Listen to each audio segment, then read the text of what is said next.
안녕하세요. 저는 지방에 사는 50대 여성입니다. 현재는 사업을 하고 있고 혼자 살고 있어요. 혼자 살려고 한 건 아닌데 제 팔자가 참 얄궂어서 지금 이렇게 살고 있네요. 얄궂다고 한 이유는 단순히 제가 혼자 살아서 하는 말은 아닙니다.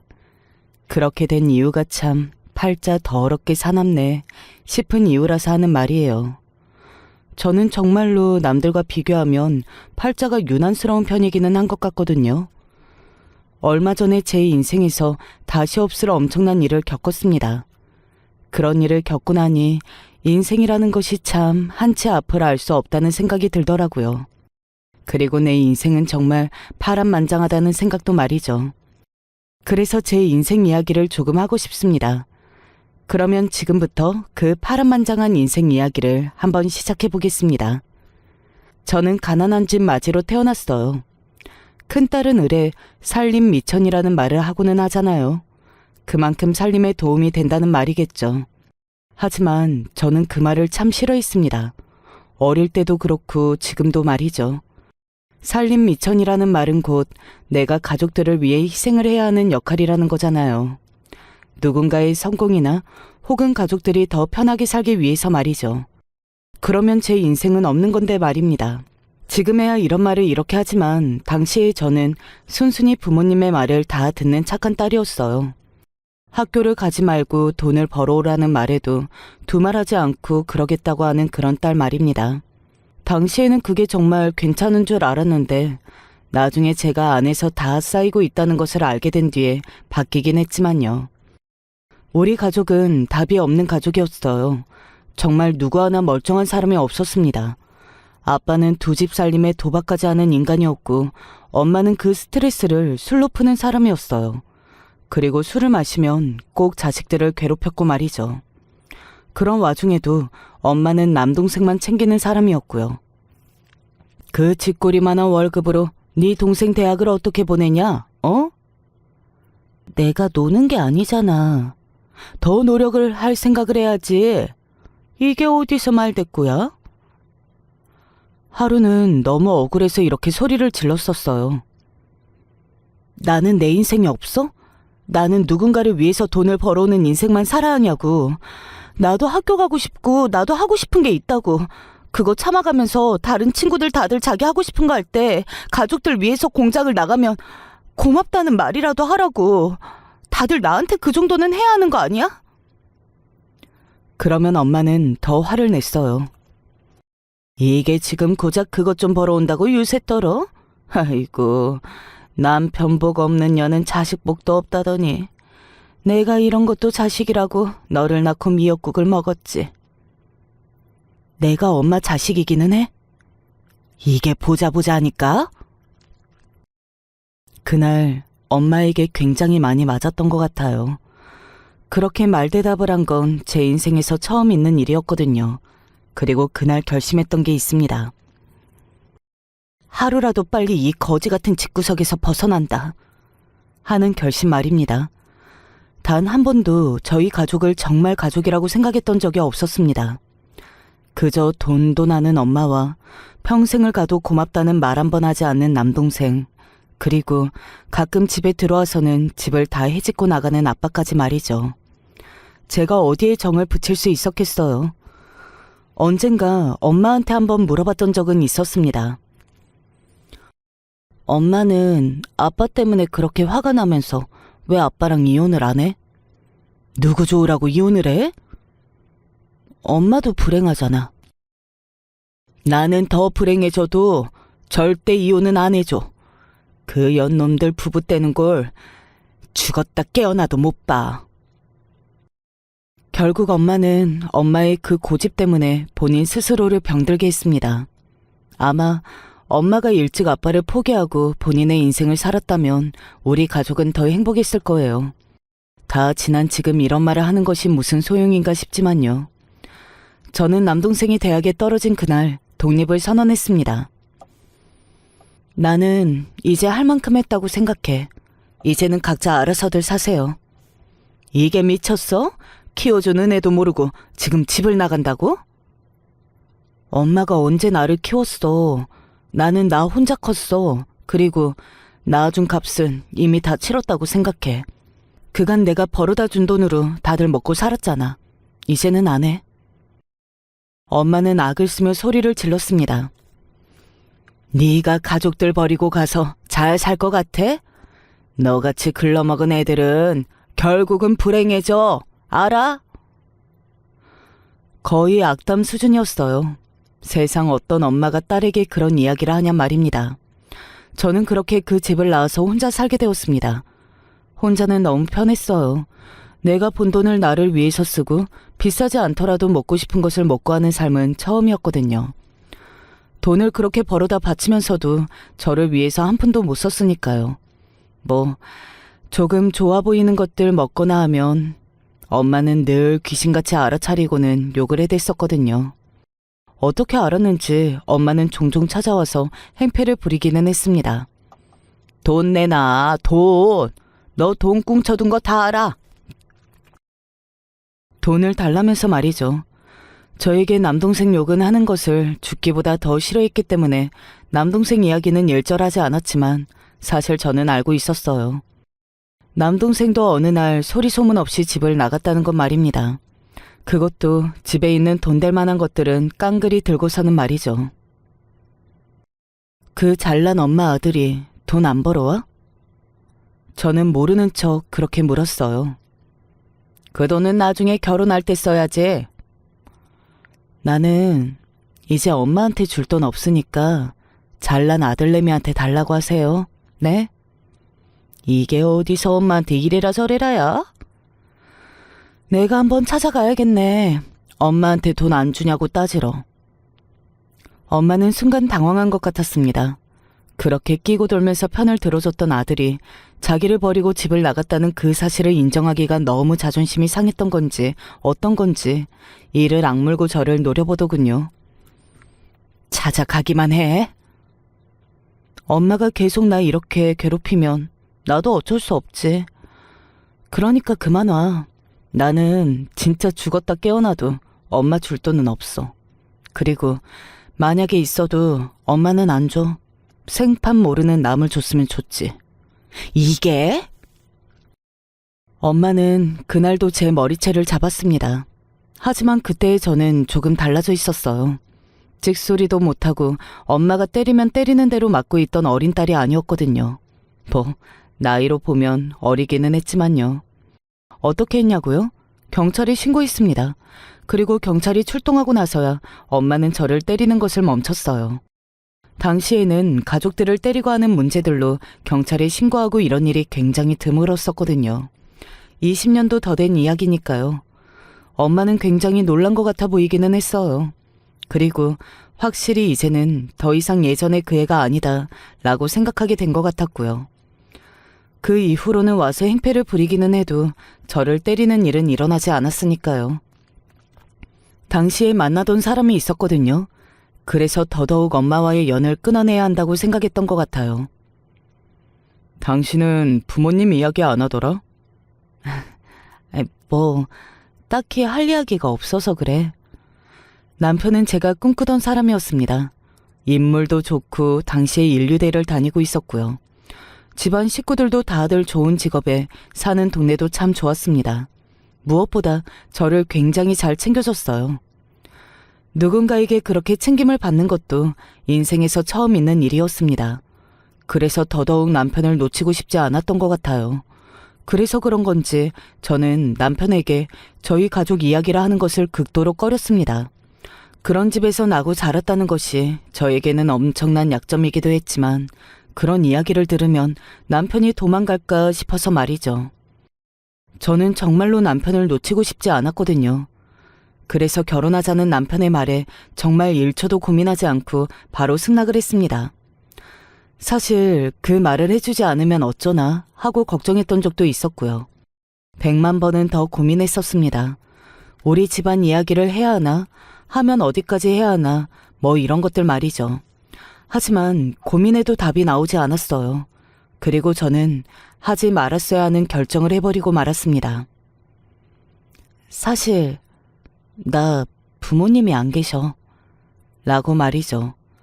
어릴 적에 사고로 돌아가셨다고 남편에게 거짓말을 한 겁니다. 그냥 없는 셈 치고 살고 있으니 그래도 된다고 스스로 세뇌하면서 말이죠.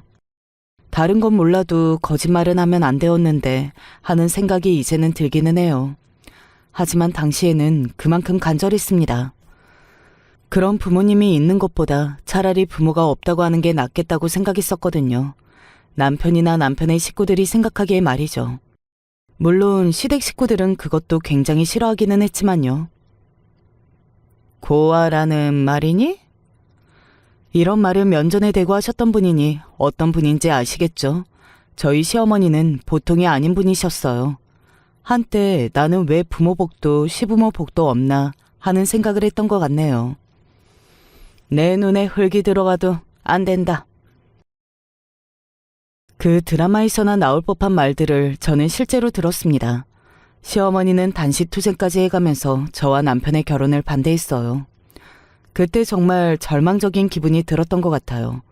저는 남편과 너무 결혼하고 싶고 남편만이 제 인생을 구원해줄 수 있는 사람인데 이대로 남편을 놓치게 될까봐 하루하루 불안해서 잠도 제대로 이루지 못했었습니다. 하지만 결국 남편이 이겼어요. 남편은 원래 술을 잘 마시는 사람이 아니었거든요. 그런데 거의 매일 술을 먹고 취해서는 집에 들어갔다고 하더라고요. 그럼에도 불구하고 시어머니는 끝까지 허락을 안 하셨지만 시아버지가 나서셨다고 했습니다. 지 인생인데 지가 살게 좀 냅둬. 그리고 저러다 애 잡으면 당신 앞으로 남은 인생 후회로 살아. 걔랑 결혼하면 더 후회로 살걸? 그리고 나중에는 나한테 고맙다고 절하는 날 분명히 와. 안 돼. 그러면 어쩔 수 없지. 뭐가 어쩔 수 없어? 당신이랑 내가 갈라서는 수밖에. 나는 더 이상 이 꼴 못 봐. 이런 집에는 들어오고 싶지도 않고. 당신 말 다 있어? 시아버지가 시어머니에게 이혼을 선언하셨다고 했습니다. 이렇게 매일 소리만 지르고 한쪽은 드러누워 있고 한쪽은 매일 취해 있는 집구석에는 더 이상 살고 싶지 않으시다고 하시면서 말이죠. 결국 시어머니는 두 손 두 발 다 들 수밖에 없었어요. 저희 시아버지는 한 번 한다면 하시는 분이었거든요. 물론 허락을 하셨다고 해서 저를 좋게 보기로 마음을 먹으신 건 절대 아니기는 했습니다. 네가 전생에 무슨 복이 그렇게 많고 내가 전생에 무슨 죄를 지어서 이렇게 된 건지는 모르겠지만 우리 집안에서는 굉장히 많은 것들을 포기하고 너를 며느리로 들이는 거다. 알고 있니? 네. 그러니까 너는 우리 애한테 정말 최선을 다해서 잘해야 하고 내 말도 죽었다고 생각하고 들어. 알겠어? 내가 죽으라고 하면 죽는 신용도 해야 하는 거야. 네. 정말 바보 같은 선택이었다고 생각해요. 가족들이 너무 견디기 힘들어서 너무 버거워서 혼자 살겠다고 집을 뛰쳐나와 놓고 그렇게 또 버거운 집으로 스스로 걸어 들어간 거니까요. 하지만 그때는 남편과 결혼만 하고 나면 빛나는 미래가 있을 걸로 생각했습니다. 결혼식은 정말 작게 했어요. 시어머니가 제가 부끄럽다고 동네방네 소문내는 것이 싫다고 하셨었거든요. 그때 속으로 다행이다 생각했습니다. 크게 하면 제가 한 거짓말이 들통이 날 수도 있고 친인척이 거의 오지 않는 그 결혼식을 시댁 식구들이나 남편이 이상하다고 생각했을 수도 있으니까요. 그렇게 저와 남편은 결혼했어요. 몇몇 되지도 않는 친구들과 엄마와 연을 끊고 사는 이모 정도가 참석한 결혼식이었습니다. 제가 엄마가 없다고 했다는 것을 듣고 이모는 별말을 하지 않으셨어요. 그저 제 손을 꼭 잡아줬습니다. 지금부터 더더욱 가슴 졸이며 살아야 할 텐데 하면서 걱정하시더라고요. 당시에는 그냥 결혼만 하면 끝이라고 생각했기 때문에 이모가 하는 말을 완전하게 이해할 수는 없었습니다. 하지만 결혼하고 나서 얼마 지나지 않아 이모가 왜 그런 말을 한 건지 확실하게 알게 되었어요. 신혼여행을 다녀와서 기존에 살던 집의 집주인에게 연락이 왔었거든요.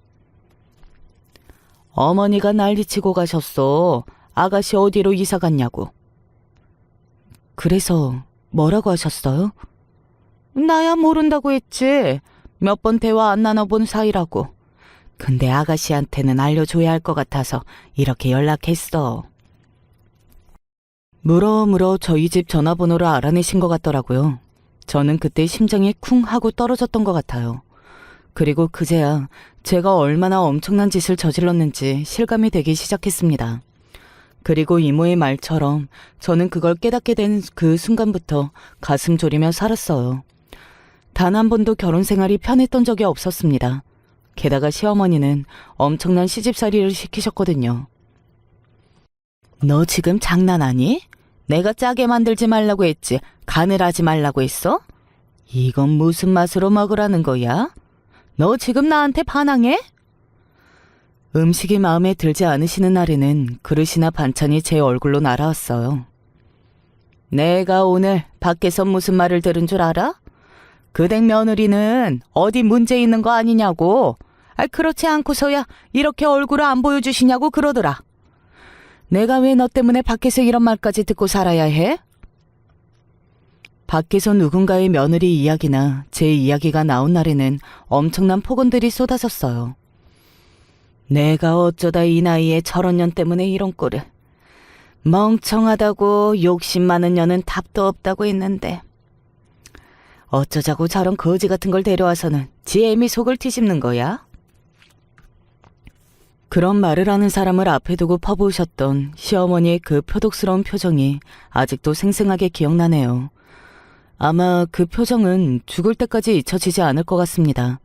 사람이 사람에게 그런 표정으로 그런 말을 할 수 있다는 것을 그때 새롭게 알았거든요. 어지간하면 저희 엄마로 내성이 다 생겨서 상처를 받지 않았을 저도 아주 많은 상처를 받았었습니다. 그런 분에게 제가 저희 집 이야기를 어떻게 털어놓을 수 있었겠어요. 그저 하루하루 마음을 졸이며 언젠가 평화를 찾은 날이 오기만을 비는 수밖에요. 물론 비교적 편해졌던 시기가 있기는 했습니다. 그때는 희망을 품기도 했었던 것 같아요. 바로 제가 임신을 했을 때였습니다. 그래, 그거라도 해야지. 너는 무조건 아들을 낳아야 한다. 알겠지? 우리 집같이 손이 귀한 집은 아들이 무조건 있어야 해. 네. 오늘부터 몸 조심하고 좋은 것만 보고 좋은 것만 듣고. 알겠니? 네, 어머니. 제가 임신했던 그 시기에 시어머니는 저에게 화를 내거나 막말하지 않았습니다. 그래서 그때는 잠시나마 꿈을 꿨던 것 같아요. 그래, 아들을 낳자. 그러면 다 해결될 거야 라고 말입니다. 물론 그 평화는 오래가지 않았습니다. 딸이었거든요. 시어머니의 태도는 한순간에 손바닥 뒤집듯 달라졌습니다. 남들 다 있는 부모도 없고 남들 다 낳는 아들도 못 낳고 내가 봤을 때 너는 그런 팔자를 타고난 애인 거야. 그니까 나는 네가 싫어. 너무 싫다고. 죄송합니다. 죄송하면 제발 내 아들 앞에서 사라져주면 안 되겠니? 나는 정말 너랑 내 아들이 같이 서 있는 걸 보면 너무 싫어서 온몸에 소름이 돋는다. 어떻게 너 같은 애가, 너 따위의 아이가 우리 아들 같은 아이와, 아휴, 내가 우리 아들을 어떻게 키웠는데. 그런 모욕적인 말도 꾹꾹 참았습니다. 다시 임신이 될 거고 그때는 아들을 낳으면 되지 하는 생각을 하면서 말이죠. 다만 한 가지 참지 못하겠다는 기분이 드는 건 있기는 했어요. 바로 저희 딸아이를 대하는 시어머니의 태도였습니다. 기집애가 울음소리가 왜 이렇게 커? 지 애미 닮아서 욕심 많은 것 좀 봐라. 여자애가. 시어머니는 그 갓난쟁이 아이를 보면서도 그렇게 악담을 해대셨거든요.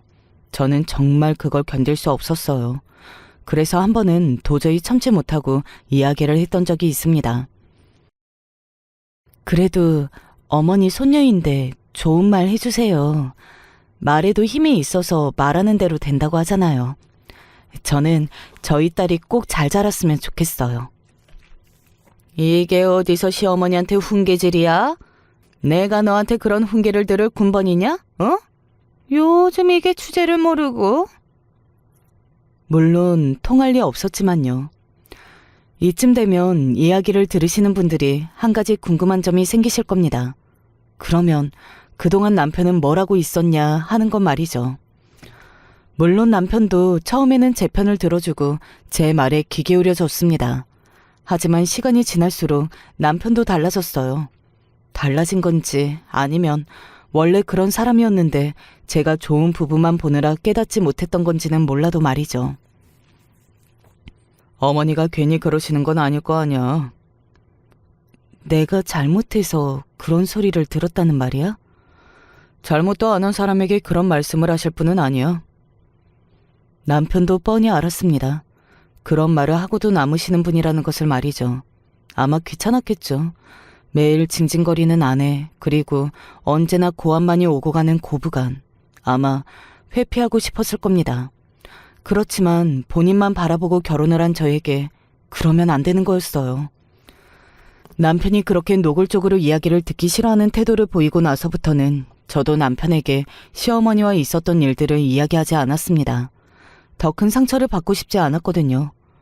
그러던 중에 저희 딸아이가 크게 다치는 일이 하나 생겼어요. 한창 걷기 시작할 무렵에 일어난 일이었습니다. 아이를 데리고 시댁에 간 날이었어요. 평소처럼 시어머니가 일을 시키셔서 말이죠.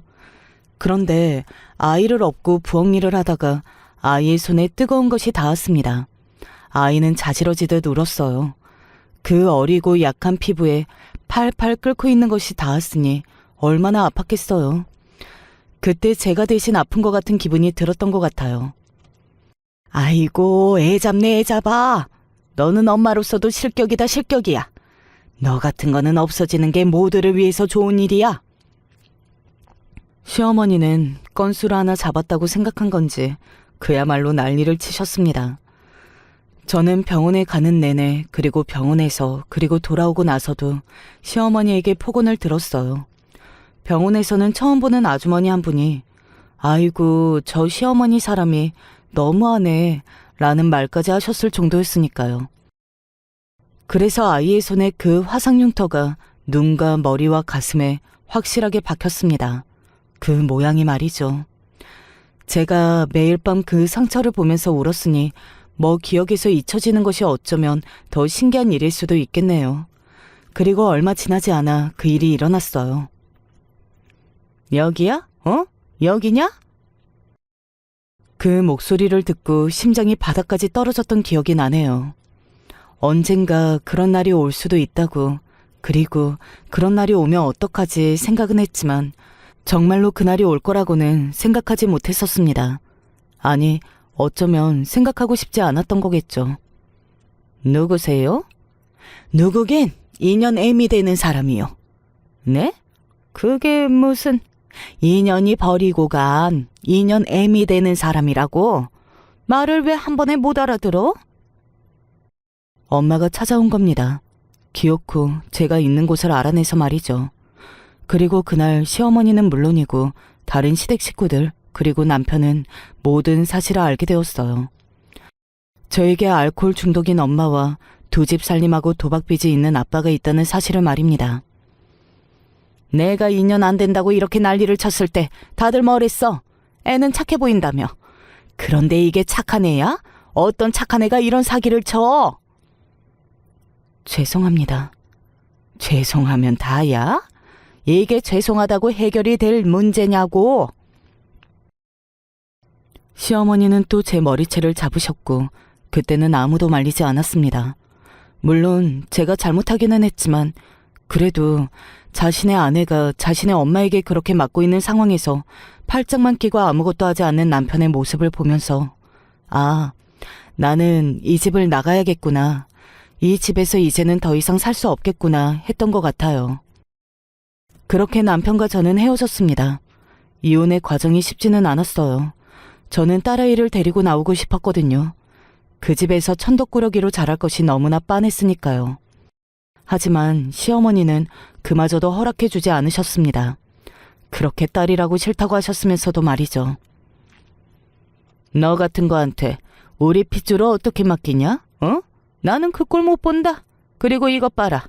애 하나 제대로 못 봐서 이렇게 흉이나 만들고 다니는 년이 무슨 작으로 애매 행세를 하겠다는 말이야? 그리고 당신 애 키울 능력도 안 되잖아. 돈을 어떻게 벌려고 그래? 당신 어머니한테 맡길 처지가 되는 것도 아니고. 할 수 있어. 현실적으로 생각해. 그리고 소송까지 가게 되면 당신이 무조건 져. 사기 결혼한 여자 말을 누가 들어주냐? 그냥 좋은 말 할 때 나가. 울면서 비로도 받지만 통하지 않았습니다. 결국 그렇게 그 집에서 그렇게 쫓겨났어요. 작은 방에 보증금 할 정도의 돈만 간신히 받아서 말입니다. 그마저도 시어머니는 절대 줄 수 없다고 거품을 무셨지만요. 그 뒤로 시댁은 이사도 가고 아이 이름도 바꾸고 완전히 저를 지워버리기 시작한 것 같았어요. 몰래 아이를 보러 몇 번 찾아갔었는데 이제는 더 이상 볼 수 없게 되었다는 걸 알게 되었거든요. 저는 폐인처럼 살았습니다. 눈을 감아도 눈을 떠도 딸아이의 생각밖에 나지 않았어요. 그리고 결국 저도 술에 손을 대기 시작했습니다. 엄마를 그렇게 미워했고 술을 그렇게 혐오했는데 결국에는 저도 그렇게 되더라고요. 정신을 차리게 된 건 이모의 말 한마디였어요. 너도 네 딸한테 네 엄마 같은 엄마가 되고 싶니? 제발 정신 차려. 이모가 제 소식을 듣고 집을 치우러 왔다가 저를 보고 그런 말을 했습니다. 그 순간 정신이 번쩍 드는 기분이 들었어요. 우리 엄마 같은 엄마라니? 그건 정말 죽기보다 더 끔찍했습니다. 그리고 그날 다짐했어요. 어느 날 우연히 만나게 되더라도 정말 어딘가에 자랑하고 싶은 멋진 엄마가 되어 있어야겠다 하고 말입니다. 닥치는 대로 일을 시작했습니다. 할 수 있는 건 다 했던 것 같아요. 청소도 하고 빨래도 하고 식당에서도 일하고 정말 잠도 자지 않고 제대로 먹지도 않고 악착같이 돈을 벌고 모았습니다. 중간중간 엄마와 남동생이 찾아와서 돈을 달라고 행패를 부렸지만 절대 내어주지 않았어요. 이건 미래의 딸에게 줄 돈이라고 생각하면서 정말 독하게 굴었습니다. 그러던 중에 귀인을 만났어요.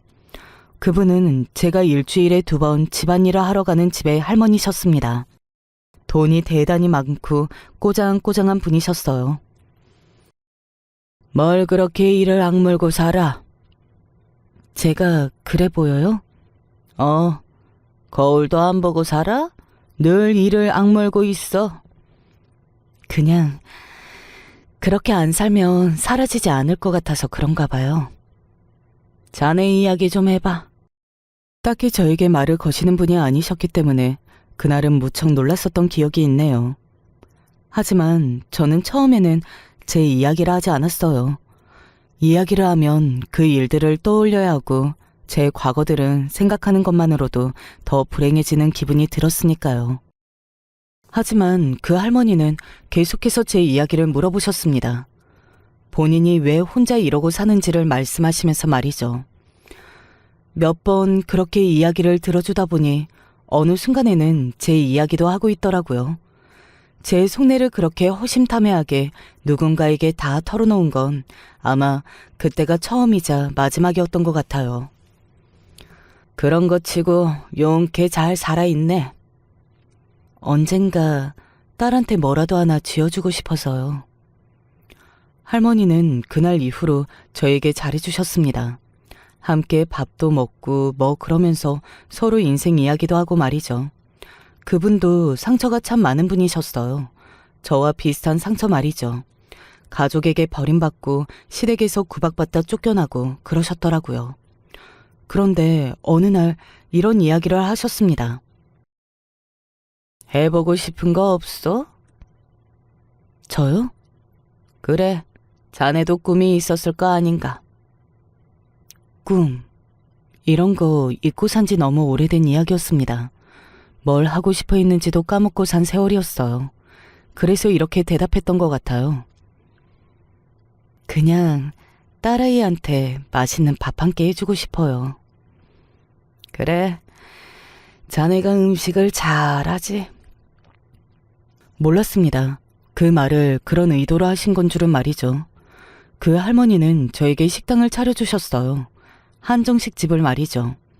물론 처음부터 준 것은 아니었고 실질적인 주인은 할머니이시고 저는 거기서 월급을 받아가며 식당을 운영했습니다. 뭐 일종의 바지 사장 같은 거였죠. 그때 딸과 헤어지고 처음으로 인생 좀 살만하다 생각했던 것 같아요. 하면 할수록 일도 재밌었고, 그리고 제가 타인에게 인정받은 첫 번째 상황이기도 했고요. 식당에서 나가는 손님들이 너무 맛있다고 해주시면 그게 그렇게 뿌듯할 수가 없었습니다. 식당은 나날이 그 규모가 커졌어요. 장사가 잘 돼서 앞에서 줄을 서서 기다리는 손님들도 있었거든요. 주변에 소문이 다 났고 멀지 않는 곳에 저희 식당이랑 비슷한 이름을 하고 똑같은 메뉴를 하는 식당들이 늘어갔습니다. 사업을 좀 제대로 해볼 생각이 있나? 에이, 제가 무슨 사업이에요. 지금 하는 거 보면 잘할 것 같은데. 저한테 왜 이렇게 잘해주세요? 그냥 나는 가족도 없고 자네 보면 내 젊을 때 생각이 나서 그래. 할머니는 저에게 사업을 하는 방법을 알려주셨던 것 같아요. 열심히 배웠습니다. 그리고 그 식당을 물려받았어요. 할머니는 식당을 물려주시고 얼마 지나지 않아 돌아가셨는데 재산 대부분은 사회에 기부하시고 일부는 저에게 주셨습니다. 일부라고는 했지만 매우 큰 금액이었어요. 제가 생각하는 것 이상으로 할머니는 부자셨더라고요. 저는 그 뒤로 승승장구했습니다. 당시에는 식당이 잘 된다고 해도 반찬을 파는 곳은 잘 없었거든요. 그런데 저는 그것도 시작했고 나중에 택배 서비스가 생기면서부터는 택배로 전국으로 보내는 일도 시작했어요. 할머니의 말씀처럼 저는 장사에 재능이 있는 사람이었습니다. 규모가 커지면서 공장도 세우고 사무실도 얻었어요. 그때는 일을 하느라 다른 것을 생각할 겨를이 없었습니다. 사업이 잘 되니까 정말 정신이 하나도 없더라고요. 물론 엄마와 남동생은 주기적으로 저를 찾아왔어요. 제가 성공한 것을 알고 나서는 더더욱 자주 말입니다. 아빠는 왜 안 왔냐고요? 도박 빚을 지고 쫓기다가 어느 순간 행방불명됐다고 들었습니다. 엄마는 어디서 맞아 죽었을 거라고 했고 남동생은 어디 팔려간 거 아니냐고 했어요. 그러면서도 찾을 생각조차 하지 않은 것을 보고 정말 우리는 가족이 아니구나 했던 것 같네요. 엄마와 너한테는 한 푼도 안 줘. 돈도 많으면서. 그래, 너 그렇게 욕심 많으면 벌 받아. 벌은 엄마나 네가 받겠지. 한 번만 더 찾아오면 신고하거나 고소할 거니까 그런 줄 아세요. 나 이제 힘도 있거든. 물론 그 뒤로도 엄마와 남동생은 꾸준히 저를 찾아와서 괴롭혔지만 저는 땡전 한 푼 주지 않았어요. 그들에게는 단 10원조차 아깝게 느껴졌거든요. 엄마는 술로 병을 얻어 돌아가셨거든요. 마지막 병원비는 제가 냈었는데 돌아가시기 직전에 저에게 이런 말씀을 하셨던 게 기억이 납니다. 독한 년, 끝까지 돈 한 푼을 안 주냐? 엄마가 나라면 엄마 같은 엄마한테 돈 주겠어? 마지막까지 너는 정말 독하다 독해? 그리고 정말 눈을 감기 전에 이런 말을 들었습니다. 미안했다. 그 말을 들은 순간 그 기분을 말로 설명할 수 없을 것 같네요. 그 한마디가 그렇게 듣고 싶었는데 말이죠. 미안하다는 그 말 한마디 말입니다. 아마 그 어린 시절 학교도 그만두고 돈을 벌러 나가는 저에게 그 한마디를 해주었다면 지금의 저는 달라졌을지도 모를 일이에요. 엄마의 장례를 치르고 남동생에게 통장 하나를 건넸습니다. 엄마 보험금 나온 거랑 엄마 재산 정리한 거에 내가 조금 보탰어. 나는 이제 끝이다. 너한테 돈을 줄 일은 없을 거야. 그러니 너한테 이거 주는 대신 나도 약속 받아야겠다. 무슨 약속? 하라는 거 다 할게. 나한테 죽을 때까지 다시 돈 바라는 일은 없을 거라고. 그거 각서 써. 그리고 공증까지 받을 거야. 내가 살아서도 죽어서도 내 재산이 너한테 가는 일은 없다는 거. 동생은 잠시 고민하는 것 같았지만 이내 그러겠다고 했습니다. 당장 눈앞에 그 돈을 포기하기엔 동생은 그릇이 너무 작은 사람이었거든요. 저는 그것을 알고 있었으니 그런 제안을 했던 것이었고요. 각서를 쓰고 공증까지 다 받았습니다. 물론 그 돈을 어디에 날렸는지 다 날리고 와서는 또 돈을 달라고 난리를 피웠지만 저는 끝까지 주지 않았고 그 각서를 빌미로 고소까지 했었거든요. 그 뒤로는 한동안 동생은 나타나지 않았습니다. 그러다 죽었다는 연락을 받았어요. 그게 2년 전이었네요. 동생이 그렇게 가도 아무렇지 않을 줄 알았는데 그렇게 없어지길 바랬던 나의 가족들이 정말로 다 없어진 그날은 기분이 많이 이상했던 것 같아요. 슬픈 것도 아니고 그렇다고 기분이 좋은 것도 절대 아니었고요. 알 수 없는 감정이 들었던 것 같습니다. 이렇게 늘어놓고 보니 세월이 참 많이 흐르긴 했네요. 이제 오늘 이 사연을 쓰게 된 그 만남에 관한 이야기를 꺼낼 타이밍이 된 것 같습니다. 네, 저희 딸아이 이야기입니다. 그간 딸아이를 찾지 않은 것은 아니었어요. 어느 정도 살만하다 느끼게 된 순간부터는 여러 곳을 통해 소식을 물었습니다. 그런데 늘 이런 이야기들만이 돌아왔어요. 딸내미 잘 산다더라. 재혼한 엄마가 친엄마인 줄 안다던데? 듣자 하니 결혼도 한 것 같던데?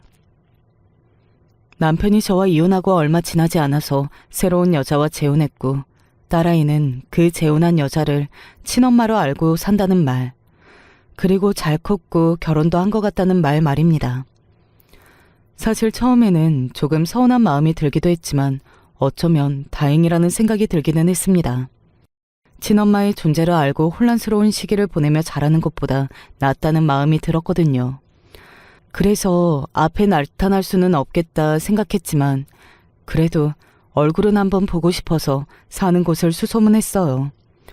그런데 알아낼 수 없었습니다. 무슨 이유로 그렇게 숨어 다녔는지는 모르겠지만 아무튼 굉장히 숨어 지내고 있는 것 같더라고요. 그 전에 저 몰래 이사를 갔던 적이 있어서 그런지 저는 그런 이유라고 생각했던 것 같네요. 그렇게까지 제가 자신들을 찾는 것이 싫은가 싶어서 마음이 착잡했던 것 같습니다. 그래도 물론 딸아이를 찾는 것을 포기하지 않았어요. 앞에 나타나지 못해도 어떻게 살고 있는지는 제 눈으로 확인하고 싶었거든요. 그러던 중에 그 일이 있었습니다. 그날은 신입사원 면접이 있는 날이었어요. 제가 지키는 철칙 중에 하나였거든요. 면접을 직접 제가 보는 건 말입니다. 함께 일하게 될지도 모르는 사람을 직접 보고 뽑는 건 당연한 거라고 생각했기도 했고요. 면접을 보러 오는 사람들의 이력서를 주르륵 넘기고 있는데 얼굴 하나가 굉장히 낯이 익었습니다. 어디서 본 것 같은 얼굴이었어요. 사진과 이름 그리고 자기소개서 말고는 다른 것을 받아보지 않아서 학력이나 나이 같은 것은 알 수 없었습니다. 모르는 이름인데. 처음 보는 이름이었어요. 하지만 굉장히 낯이 익었습니다. 그래서 다른 조의 면접을 보고 있을 때도 그 얼굴이 굉장히 신경이 쓰였던 것 같아요. 그리고 그 얼굴이 속해 있는 조의 면접이 시작되었습니다. 한 명씩 안으로 들어오는데 실물을 보고는 더더욱 놀랐어요. 정말로 어디서 본 것 같은 얼굴을 하고 있었거든요. 제가 그 친구를 향해 물었습니다. 우리 어디서 본 적 있나요? 아니요, 처음 뵀습니다. 제가 흔한 인상이라 그런가 봐요. 그렇지는 않은 것 같은데. 제가 고개를 갸웃하고서는 시선을 내렸습니다. 그런데 그 면접자의 손등이 눈에 확 들어왔어요. 그곳에는 너무나 익숙한 흉터가 하나 있었습니다. 저도 모르게 자리에서 벌떡 일어났어요. 주변의 직원들이 놀라서 회장님 무슨 일이냐 물었지만 그런 말들은 귀에 들어오지도 않았습니다. 그 흉터 언제 생긴 거예요? 네? 그 흉 언제 생긴 거냐고요?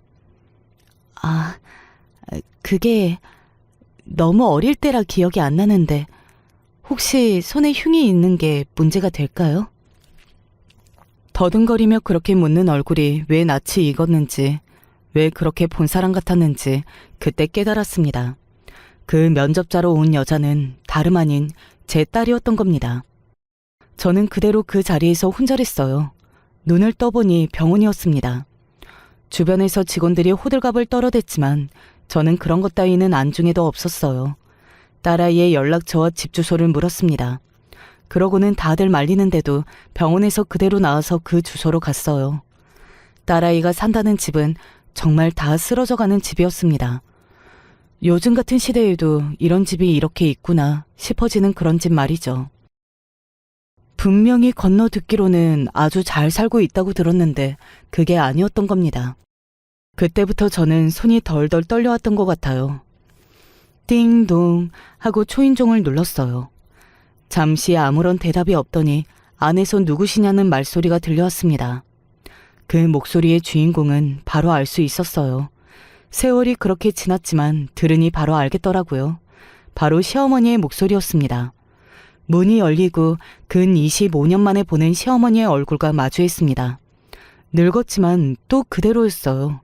그리고 시어머니도 한눈에 저를 알아보시더군요. 네가 여긴 어떻게? 그렇게 이야기하는 시어머니가 정말 초라해 보였던 것 같아요. 예전에는 참 많이 무서운 양반이었는데 이렇게 초라하게 늙었구나 싶어져서 참 이상한 마음이 들었던 것 같습니다. 잘 지내셨냐는 말은 못 여쭤보겠네요. 딱 봐도 잘 못 지낸 것 같으시니까. 시어머니의 인상이 확 구겨지는 것을 봤습니다. 시어머니는 저에게 뭐라고 이야기하려다 아래 위로 저를 훑어보기 시작했어요. 딱 봐도 예사롭지 않은 차림이기는 했습니다. 제가 말이죠. 너는 어디서 부자 남편이라도 하나 물었나 보지? 또 사기 결혼했니? 아직도 그렇게 화낼 기운도 있으시네요. 네가 여기는 무슨 일이야? 제 딸 찾으러 왔습니다. 그때 안에서 누군가가 나오는 기척이 느껴졌습니다. 그 얼굴도 단번에 알아볼 수 있었어요. 많이 늙었지만 말이죠. 당신이 어떻게? 제 딸 찾으러 왔단다. 보아하니 어디서 눈먼 놈 하나 꼬셔서 잘 먹고 잘 살았던 모양이다. 시어머니는 굉장히 화가 나 보였고 굉장히 자존심이 상한 것 같이 보였습니다. 그렇게 무시를 하고 막대했던 제가 성공한 모습으로 자신의 앞에 서 있는데 본인의 지금 모습은 초라하기 그지 없었으니까요. 회장님? 그때 뒤에서 그 목소리가 들려왔어요. 저는 아무 생각도 할 수 없었습니다. 아무 말도 할 수 없었고요. 순식간에 눈에 눈물이 고였어요. 회장님? 회장님이라니? 저 오늘 면접 보러 간 식품회사 회장님이신데? 뭐? 저는 그대로 딸을 껴안았습니다. 그리고 엉엉 울기 시작했어요. 너무나 그리웠던 얼굴이었고 너무나 사무치는 이름이었습니다. 이런 날이 다시 오는 것을 여러 번 상상해봤지만 실제는 너무나 다르더라고요. 그때 느꼈던 감정이나 기분은 정말 이루 설명을 다 할 수 없을 것 같아요. 그 어떤 말로도 표현할 수 없을 것 같습니다. 영아야, 영아야, 내가 네 엄마다, 내가. 네? 그게 무슨... 딸은 진심으로 당황한 것 같았어요. 당연히 그럴 만하기는 했습니다. 있는지도 몰랐던 친엄마가 그것도 오늘 자신이 면접을 보러 갔던 그 회사의 회장님인 사람이 찾아와서 자기 엄마라고 그러는데 얼마나 놀랐겠느냐고요. 딸은 한동안 멍한 얼굴로 있다가 남편과 시어머니의 반응을 보고 거짓말이 아니라 생각한 건지 본인도 울기 시작했습니다. 나중에 알게 된 사실인데 딸아이는 친엄마가 따로 있다는 것을 알고 있었더라고요. 재혼한 여자가 딸아이를 엄청나게 차별한 것도 모자라서 매번 네 엄마가 너를 버리고 갔다는 식으로 아이를 괴롭힌 것 같았고요. 저는 딸아이를 바로 그 집에서 데리고 나왔습니다. 그 거지 같은 집구석에 딸아이를 한시도 두고 싶지 않았어요. 딸아이는 저처럼 살고 있었습니다. 가족의 부양을 위해 본인이 가장이 되어 돈을 버는 산 말입니다. 이야기를 듣자 하니 남편이 사업을 하겠다고 나대다가 망해서 여기저기 빚쟁이에 쫓기는 신세가 된 지 오래라고 하더군요. 그리고 남편이 망하자마자 남편과 재혼했던 여자가 자기가 낳은 아이를 데리고 집을 나갔고 시아버지는 그때 그 일을 겪으면서 화병을 얻어 돌아가셨다고요. 그 집에서 제대로 돈을 벌 수 있는 사람은 딸아이밖에 없어서 면접만 수십 곳을 보러 다니던 중이었다고 했습니다. 그러던 중에 저를 만나게 된 거라고요. 미안하다.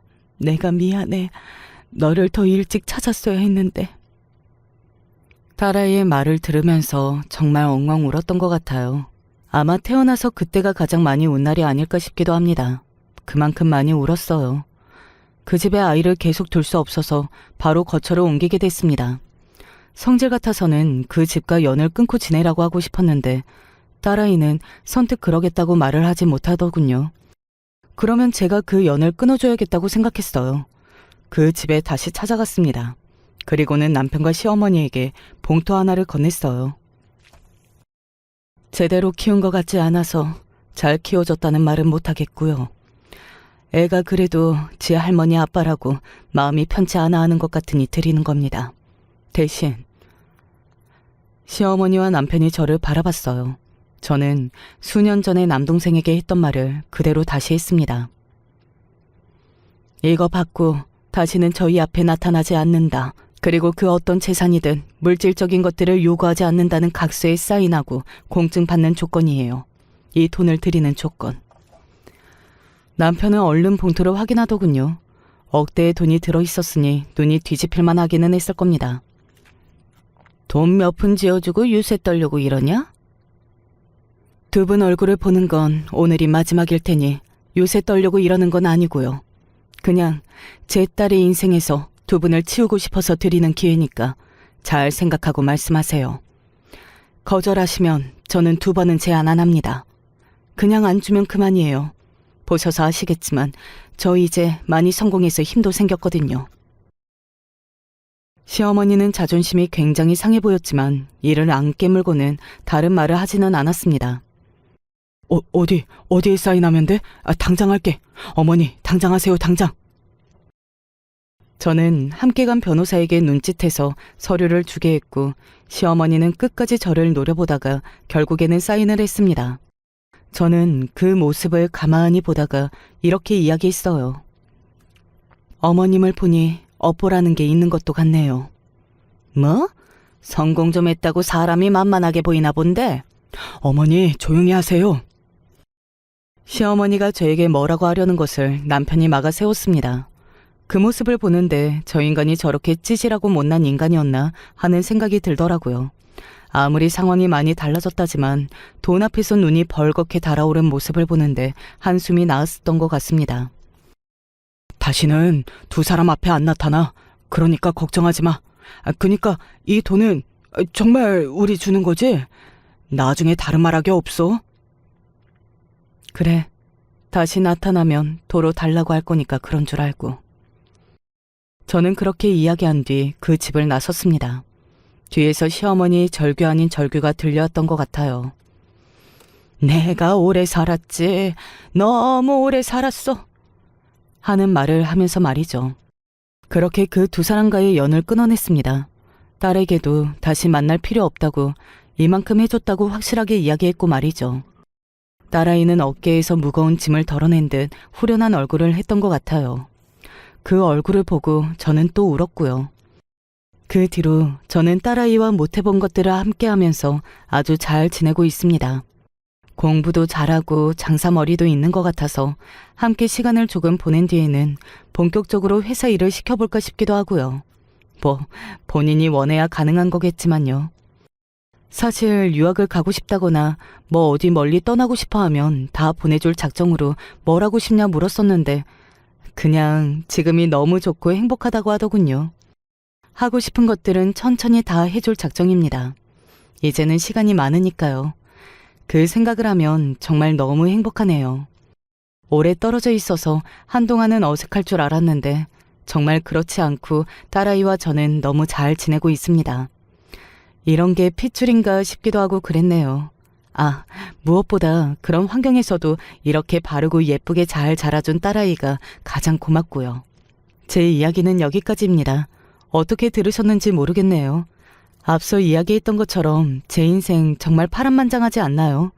이렇게 사연으로 쓰고 보니 더 그런 것 같습니다. 많은 분들이 저와 딸아이의 행복을 기도해 주셨으면 좋겠어요.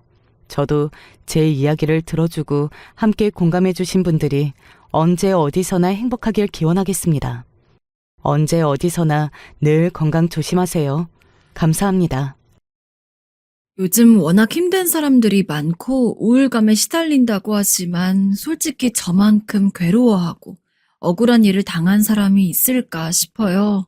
잠을 잘 수가 없고 최근에 스트레스가 너무 심해서 그런지 탈모까지 오다 보니 정말 못 견디겠습니다.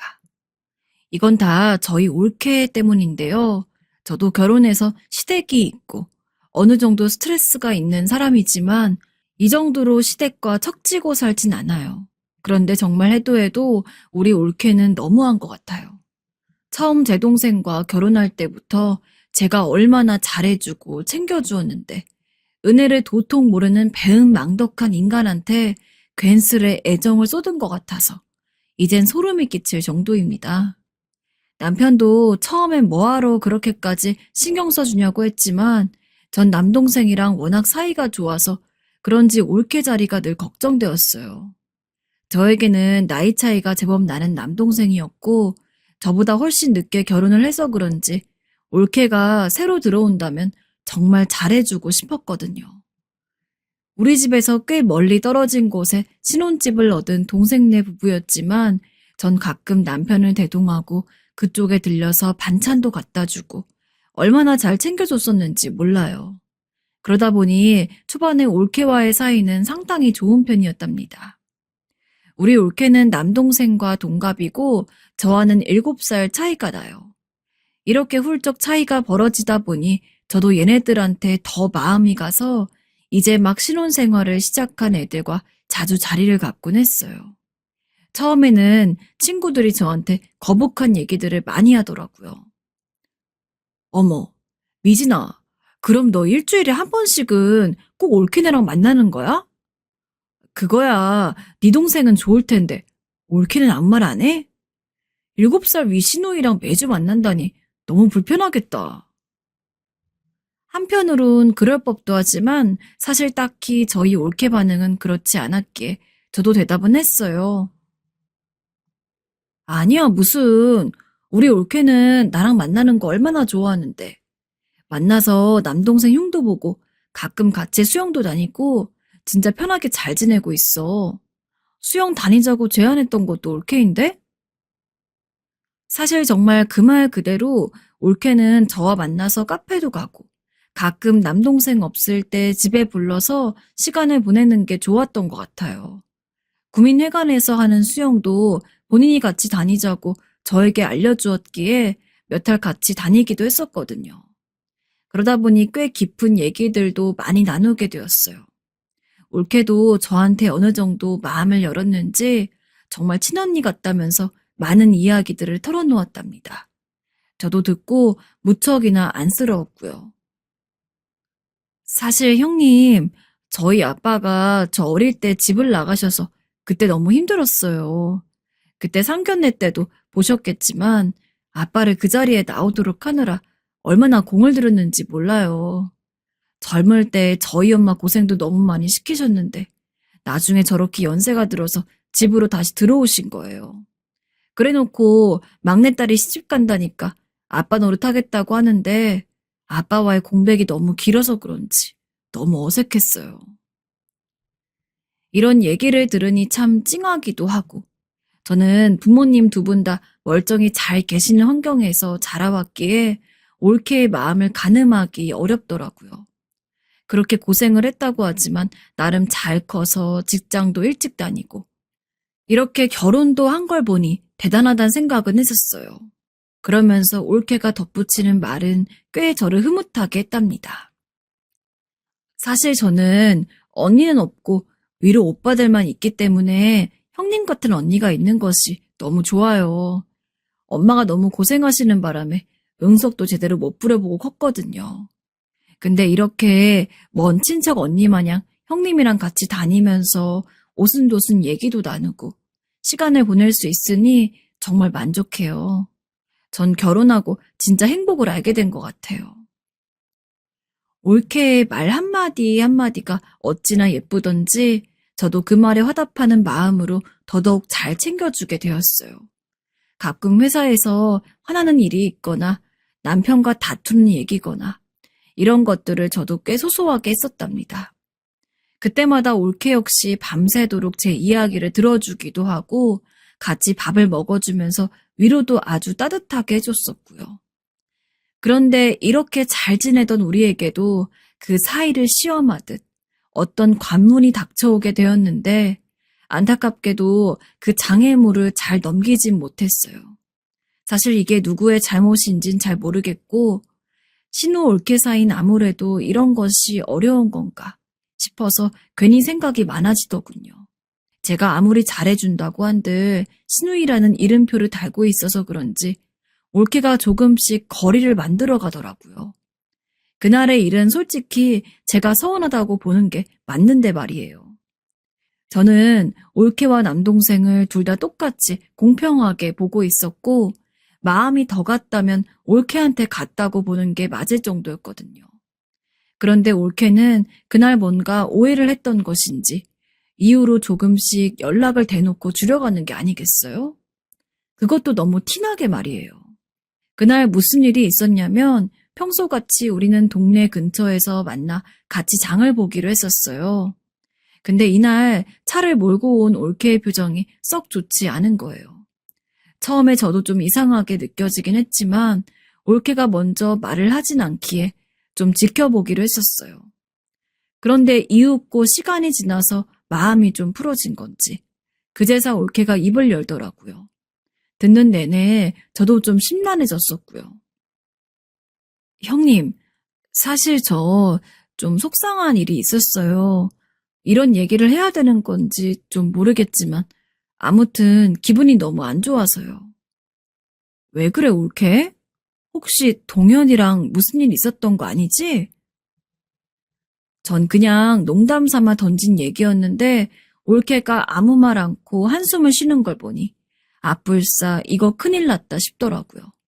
사실 제 동생은 우리 집에서 나름 막둥이로 커서 그런지 몰라도 약간 응석을 다 받아주면서 키운 바가 있는데요. 혹시 얘가 뭔 사고라도 쳤나 싶어서 왠지 모르게 조마조마해지더군요. 이때 얘기를 들어보니 그리 대단한 것은 아니었고 남동생이 술을 마시고 늦게 들어오는 날들이 요즘 많아서 올케가 잔소리를 했던 모양이에요. 그때 아마 술김에 버럭하고 화를 냈고 놀라서 같이 화를 내는 올케에게 이 녀석이 뭔가를 던진 모양이에요. 다음날 동생이 술에서 깨서는 그렇게 싹싹 빌고 울고불고 매달렸다고 하더군요. 어쩌다 그런 실수를 했나 참 망신스럽기도 하면서 한편으로는 남편이 저렇게까지 사과를 했는데 올케도 적당히 넘어가줘도 됐을 것 같다는 생각이 들었어요. 그래서 저도 그걸 말로 옮겼을 뿐인데 올케는 그게 무척 서운했나 봅니다. 올케, 그래도 동현이가 저렇게 사과도 했잖아. 던져서 어디 뭐 얻어 맞은 것도 아니었고. 다시는 안 그런다고 하니까 좀 이번엔 넘어가주면 안 돼?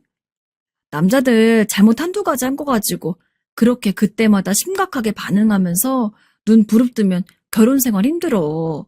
앞으로 또 사고를 얼마나 칠 텐데.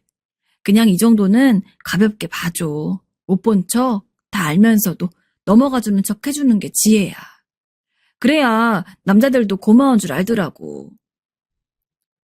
전 100번 맞는 말을 했다고 생각했고 나도 결혼 연차가 깊어지다 보니 이런 말도 할 줄 알게 되었구나 싶어서 새삼 만감이 교차하더군요.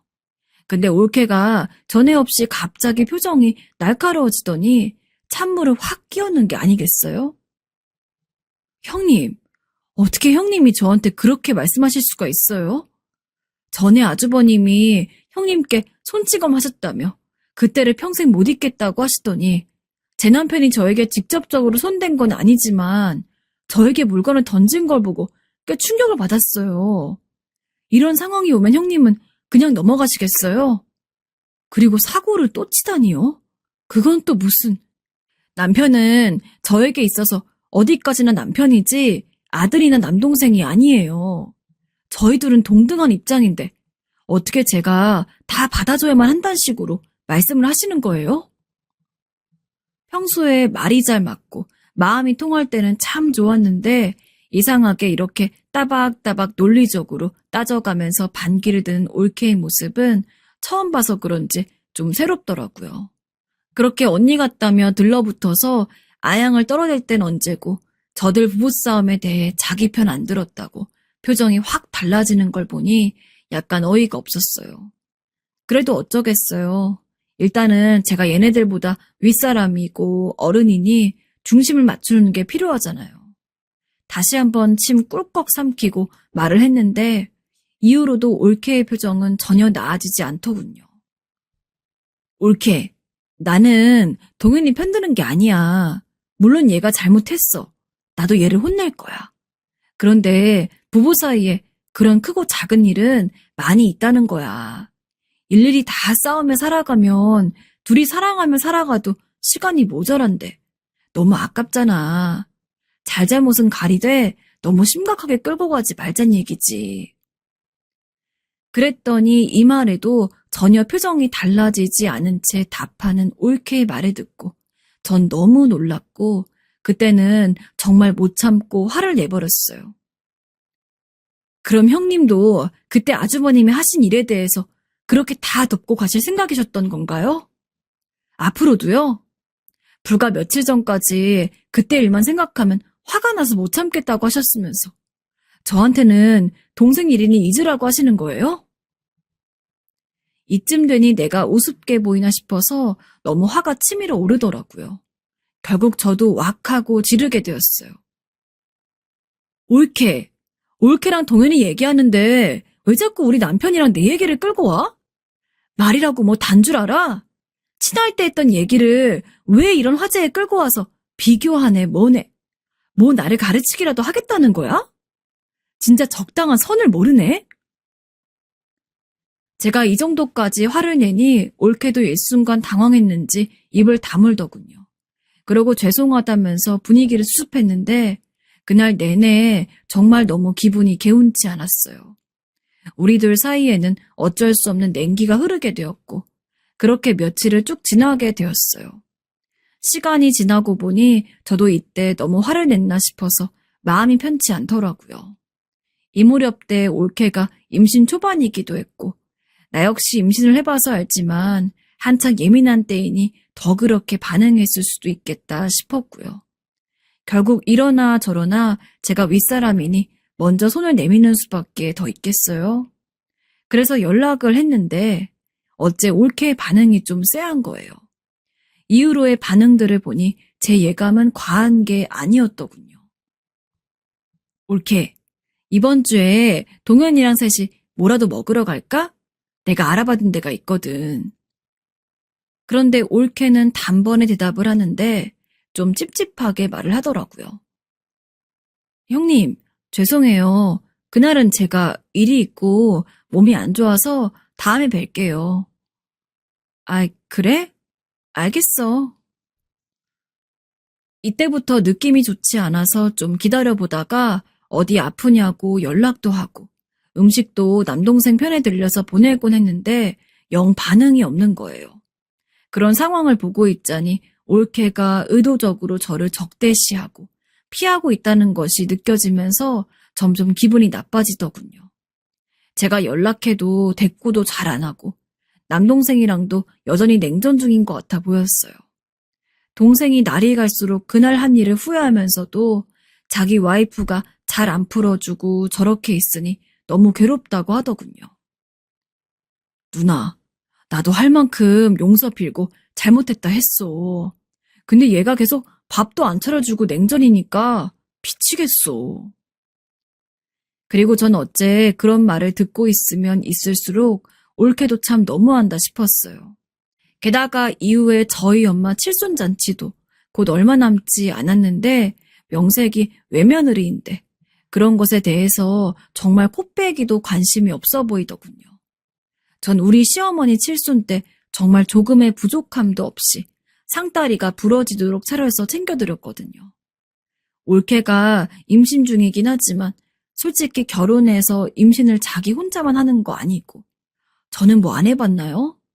당시 저도 만삭의 몸에 첫째까지 데리고서 칠순상을 신경 써서 차렸고 그날 손님들도 맞이하고 얼마나 바쁘게 보냈는지 몰라요. 그런데 올케는 이제 고작 아기 하나 임신해선 초반에 있었던 일 하나 가지고 시댁 식구들 전체를 등지고 모른 척 한다는 게 너무 이해가 안 가더라고요. 아무리 저 때와는 세대가 다르다지만 그래도 자기가 마땅히 해야 할 일이 있는 건데 모른 척 눈 감고 있는 것이 좀 속상했어요. 보다 안 되겠어서 결국엔 제가 먼저 전화를 걸게 되었답니다. 여전히 올케는 반응이 영 시덥잖았고요. 올케, 한 달 뒤에 우리 엄마 칠순인 거 알고 있었지? 지금 준비는 어떻게 하고 있는 거야? 내가 좀 도와줄 게 있어? 저도 조금은 서운한 거 꾹 참고 말을 했는데 여전히 차가운 말투로 대꾸를 하더라고요. 아, 네, 알고 있어요. 그런데 혹시 들으셨을지 모르겠지만 제가 지금 입덧도 너무 심하고 종일 누워만 있어요. 한 달 뒤에 괜찮아졌으면 좋겠는데 아직 잘 모르겠어서 식당을 예약해 둘까 해요. 뭐?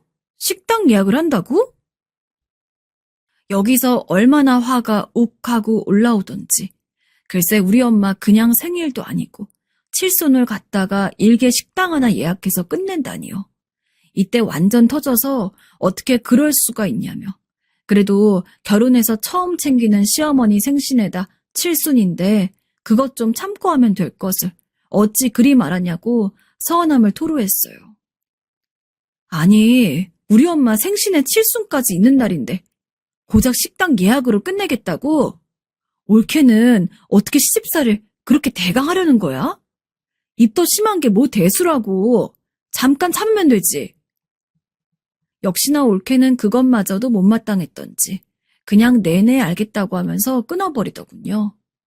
어떻게 준비하나 지켜보려고 전 계속해서 다른 며느리들이 준비하는 칠순상 사진이나 인터넷 사이트에 나온 칠순상 준비 예 같은 것들을 올케에게 보내주었어요. 우리 엄마는 이런 거 좋아하고 저런 거 좋아하고 이런 식으로 해라. 엄마가 싫어하는 것이랑 좋아하는 것들 물어보기 불편할 테니 내가 알려준다 하면서 찰뜰하게 챙겨주었답니다. 엄마가 꽃다발은 이런 종류 받고 싶다 했으니까 여기 근처 꽃집에 예약 꼭 해두고 당일날 찾아와야 해. 그리고 케이크는 내가 레터링 케이크 전문점에 맡겨두었는데 이런 디자인으로 할까 해. 하지만 역시나 이것도 뭐가 그렇게 싫었는지 아무런 대꾸 없이 확인만 할 뿐 답장도 안 하더라고요. 그러던 차에 대망의 엄마 생신이 되었고 우리는 모두 동생네 집으로 가게 되었어요. 가보니 나름 제 잔소리가 먹힌 것인지 이래저래 음식들 다 챙겨놓긴 했더라고요. 엄마가 싫어하시는 메뉴들도 잘 피했고 좋아하는 것들도 신경 써서 차리긴 했고요. 저도 도와준다면서 주방에 같이 들어가서 돕다 보니 여기저기 밀키트용 박스나 배달 플라스틱 박스가 있는 걸 보게 되었어요. 이제 보니까 하나부터 열까지 다 사서 한 모양이었어요. 솔직히 울화가 치밀긴 했지만 좋은 날이니 제가 참는 수밖에 없겠더군요. 이런 건 어디까지나 정성이고 저도 다 하나하나 만들어가면서 밤을 새서 음식들 재고 준비를 했었는데 우리 엄마는 이런 배달 음식들 받게 한다는 게 기가 막히긴 하더라고요. 그래도 이 이상 올케와 사이가 벌어지고 싶지 않았고 엄마는 이런 사정은 모른 채 그냥 올케가 정성껏 차려준 걸로만 알고 계시니 그 분위기를 깰 수도 없었어요. 그렇게 해서 엄마의 칠순 식사를 마쳤고 제가 좀 설거지를 돕겠다고 했더니 올케가 아니라며 자기가 하겠다더군요. 여전히 삐져있나 보네 싶어서 좀 얄미운 가운데 어째 더 얄미운 짓을 하는 게 아니겠어요? 글쎄 제가 해준다 할 땐 한사코 거절을 해놓고 갑자기 자기 너무 어지럽고 허리가 아프다면서 제 동생에게 설거지를 부탁하는 거예요. 여보, 나 좀 어지러워. 당신이 이것 좀 치워줘. 어머님 아버님께는 나 누워있어야 해서 마중 못 나간다고 대신 말 좀 해주라. 그래놓고 안방으로 쏙 들어가 버리는데 이건 진짜 정말 완전히 저를 먹이는 행동이 아닌지 너무 부글부글거리고 화가 나더라고요. 심지어 자기 좀 힘들다고 식모님 가시는데 인사도 안 하고 지 남편은 설거지나 시키고 말이에요. 시누이인 제가 뻔히 보고 있는데 말이죠. 이날 집에 돌아가서도 어찌나 화가 나던지 그래도 일단 엄마에겐 좋은 날이었으니 계속 꾹꾹 참고 가슴을 막 두들겨 가면서 억지로 잠에 들었어요. 그러면서 내 이후로 다시는 저놈의 꼴을 보지 않으리라. 올케에게 만만히 보이지 않겠다고 마음을 아주 단단히 먹었는데요. 드디어 결전의 날이 오고 말았어요. 바로 추석 때가 돌아왔고 다 같이 모여 간단히 음식을 해먹게 된 것이었는데요.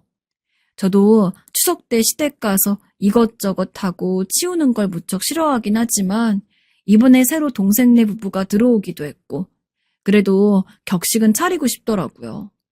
이때만은 내가 제대로 올케가 도리를 다하게 지켜보리라 마음을 먹었는데 어쩜 이렇게 제 마음대로 안 되는 건지 거기서 친정엄마가 사고를 쳐버리신 거 있죠. 예, 미진아. 올해는 그냥 모이지 말자. 나도 다 귀찮고 음식 치우고 하는 것도 다 번거롭고 싫어. 넌 시댁 간댔지? 갔다가 그냥 와서 니네 가족들끼리 보내. 우리야 뭐 마음만 먹으면 볼 수 있는데 뭐하러 굳이 모여. 이미 동현이네 말해놨고 안 그래도 새애기도 지금 뭐 빈혈이 엄청 심하다나? 몸이 좀 안 좋다나 봐. 못 올 예정이었는데 잘 됐다고 좋아하더라. 뭐? 잘 됐다고 좋아했다고?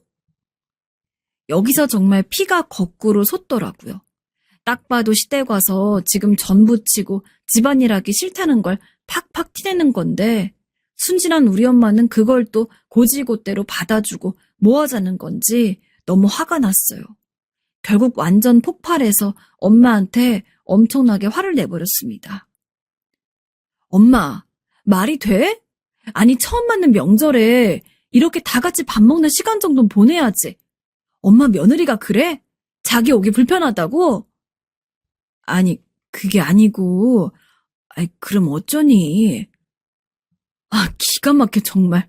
저번에 걔가 밀키트며 배달 음식으로만 상차림한 것도 마음에 안 들어 죽겠는데 엄마 며느리가 우리를 아주 만만히 보고 있는 거야 이건. 알겠다 알겠어. 일단 진정 좀 해. 하도 화를 내서 그런지 엄마도 좀 생각이 바뀌신 것 같았고 그리하여 우리 친정도 다시 모이게 되었답니다. 제가 시댁에 갔다가 오면 이제 친정에서 본격적으로 밥을 먹을 예정이었는데요. 이날 가보니 올케는 제 눈도 제대로 안 쳐다보고 짜증스러운 표정을 지고 있더라고요. 보자 하니 이게 어디 감히 우리 집에 와서 이렇게 치레를 거들고 있는 와중에 저렇게 인상을 쓰고 있는 건지 화가 다스려지지 않았어요. 그래도 일단은 참고 전을 부치고 있는 올케와 엄마 옆에 가서 인사를 했어요. 이렇게 느긋하게 친정에서 다 같이 시간을 보내고 다음 날까지 보낼 생각으로 말을 건넸는데 돌아오는 올케의 말은 좀 황당하더군요. 아, 형님, 죄송한데 저 저녁쯤에는 저희 친정에 가보려고 해요. 제가 몸이 안 좋다고 했더니 아빠가 신경이 쓰인다면서 얼굴 좀 보자고 하셔서요.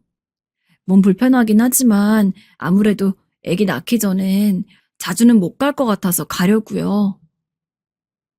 아무리 시대가 변했다고 하지만 시댁에 며느리가 와서 어디를 가고 말고 할 것을 자기 입으로 저렇게 결정해서 통보하는 게 말이 안 되는 거 아닌가요? 저희 친정 엄마도 약간 당황하셨던 건지 그럼 점심만 먹고 갈 거냐고 하시고요. 사전에 전혀 협의가 안 된 얘기를 저렇게 통보식으로 말을 하는 올케를 보니 전 이제 더 이상 참고 견뎌줄 생각이 없었어요. 할 말은 해야겠더라고요. 올케는 제 말을 듣고 얼굴이 아주 울그락불그락 불독처럼 변해버렸고요. 올케, 그런 얘기를 지금 어른들한테 그냥 그렇게 알고 있으라고 뭐 공지라도 하는 거야? 적어도 나나 엄마한테 미리 의논을 했어야지. 나 이제 시댁에서 일 마치고 와서 친정 가족들이랑 오붓하게 보내려고 하는 건데 그걸 왜 올케 가정에서 어른들한테 툭툭 서심 쓰듯 말해?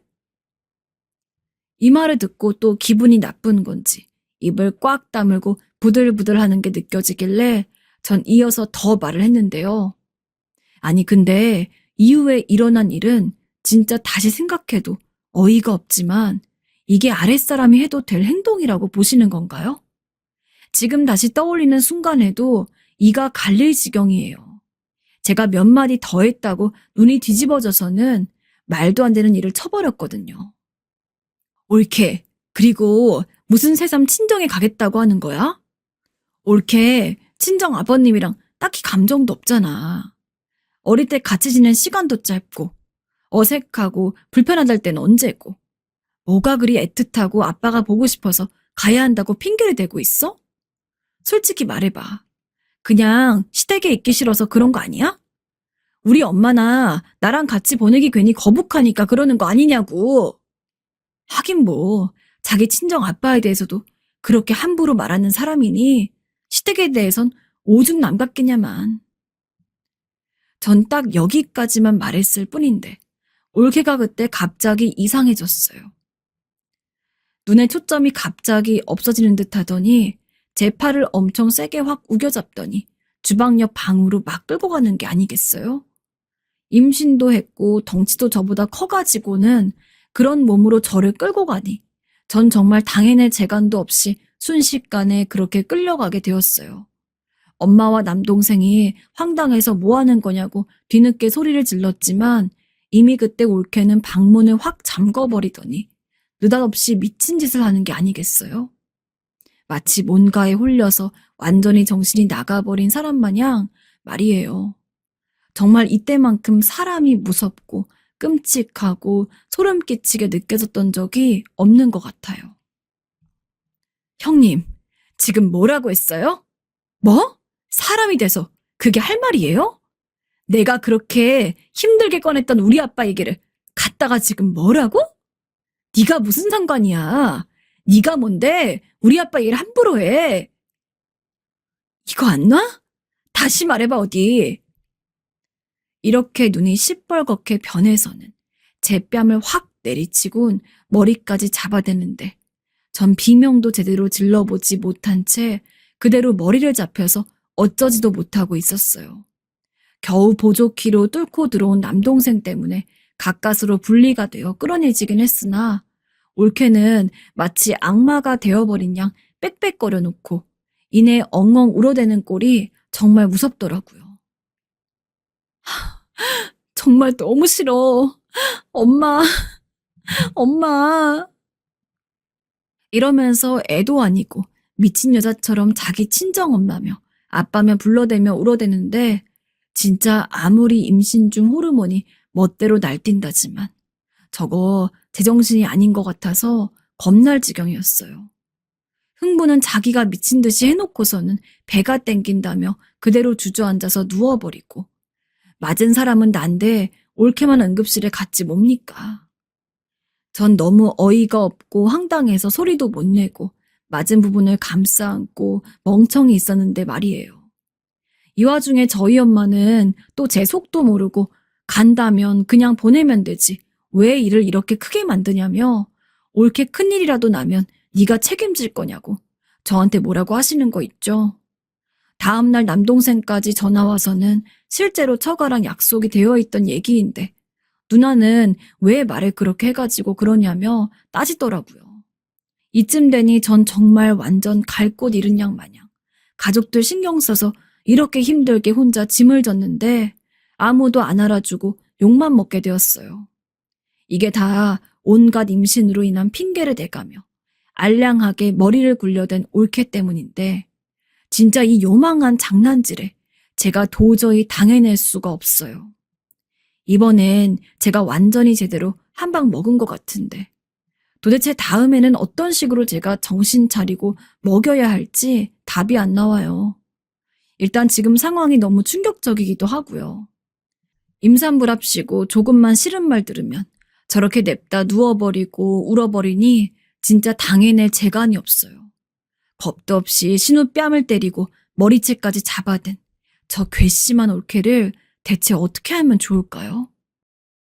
저는 맨날 좋은 게 좋은 거고 나만 좀 참으면 된다는 생각으로 살아왔던 사람인데요.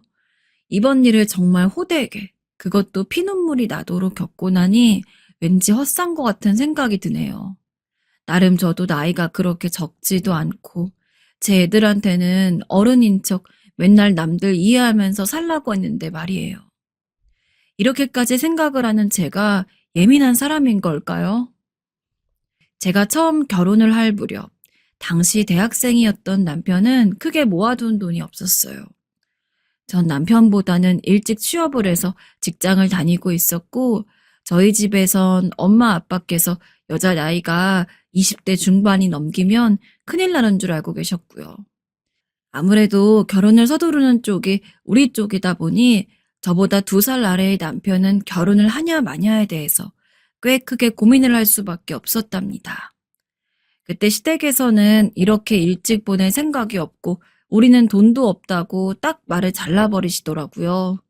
사실 그때 여자 나이가 뭐가 그렇게 대단하다고 저희 집도 다 맞춰주려고 했던 건지 꽤 평수가 있는 신혼집을 저희 아빠가 얻어주셨어요.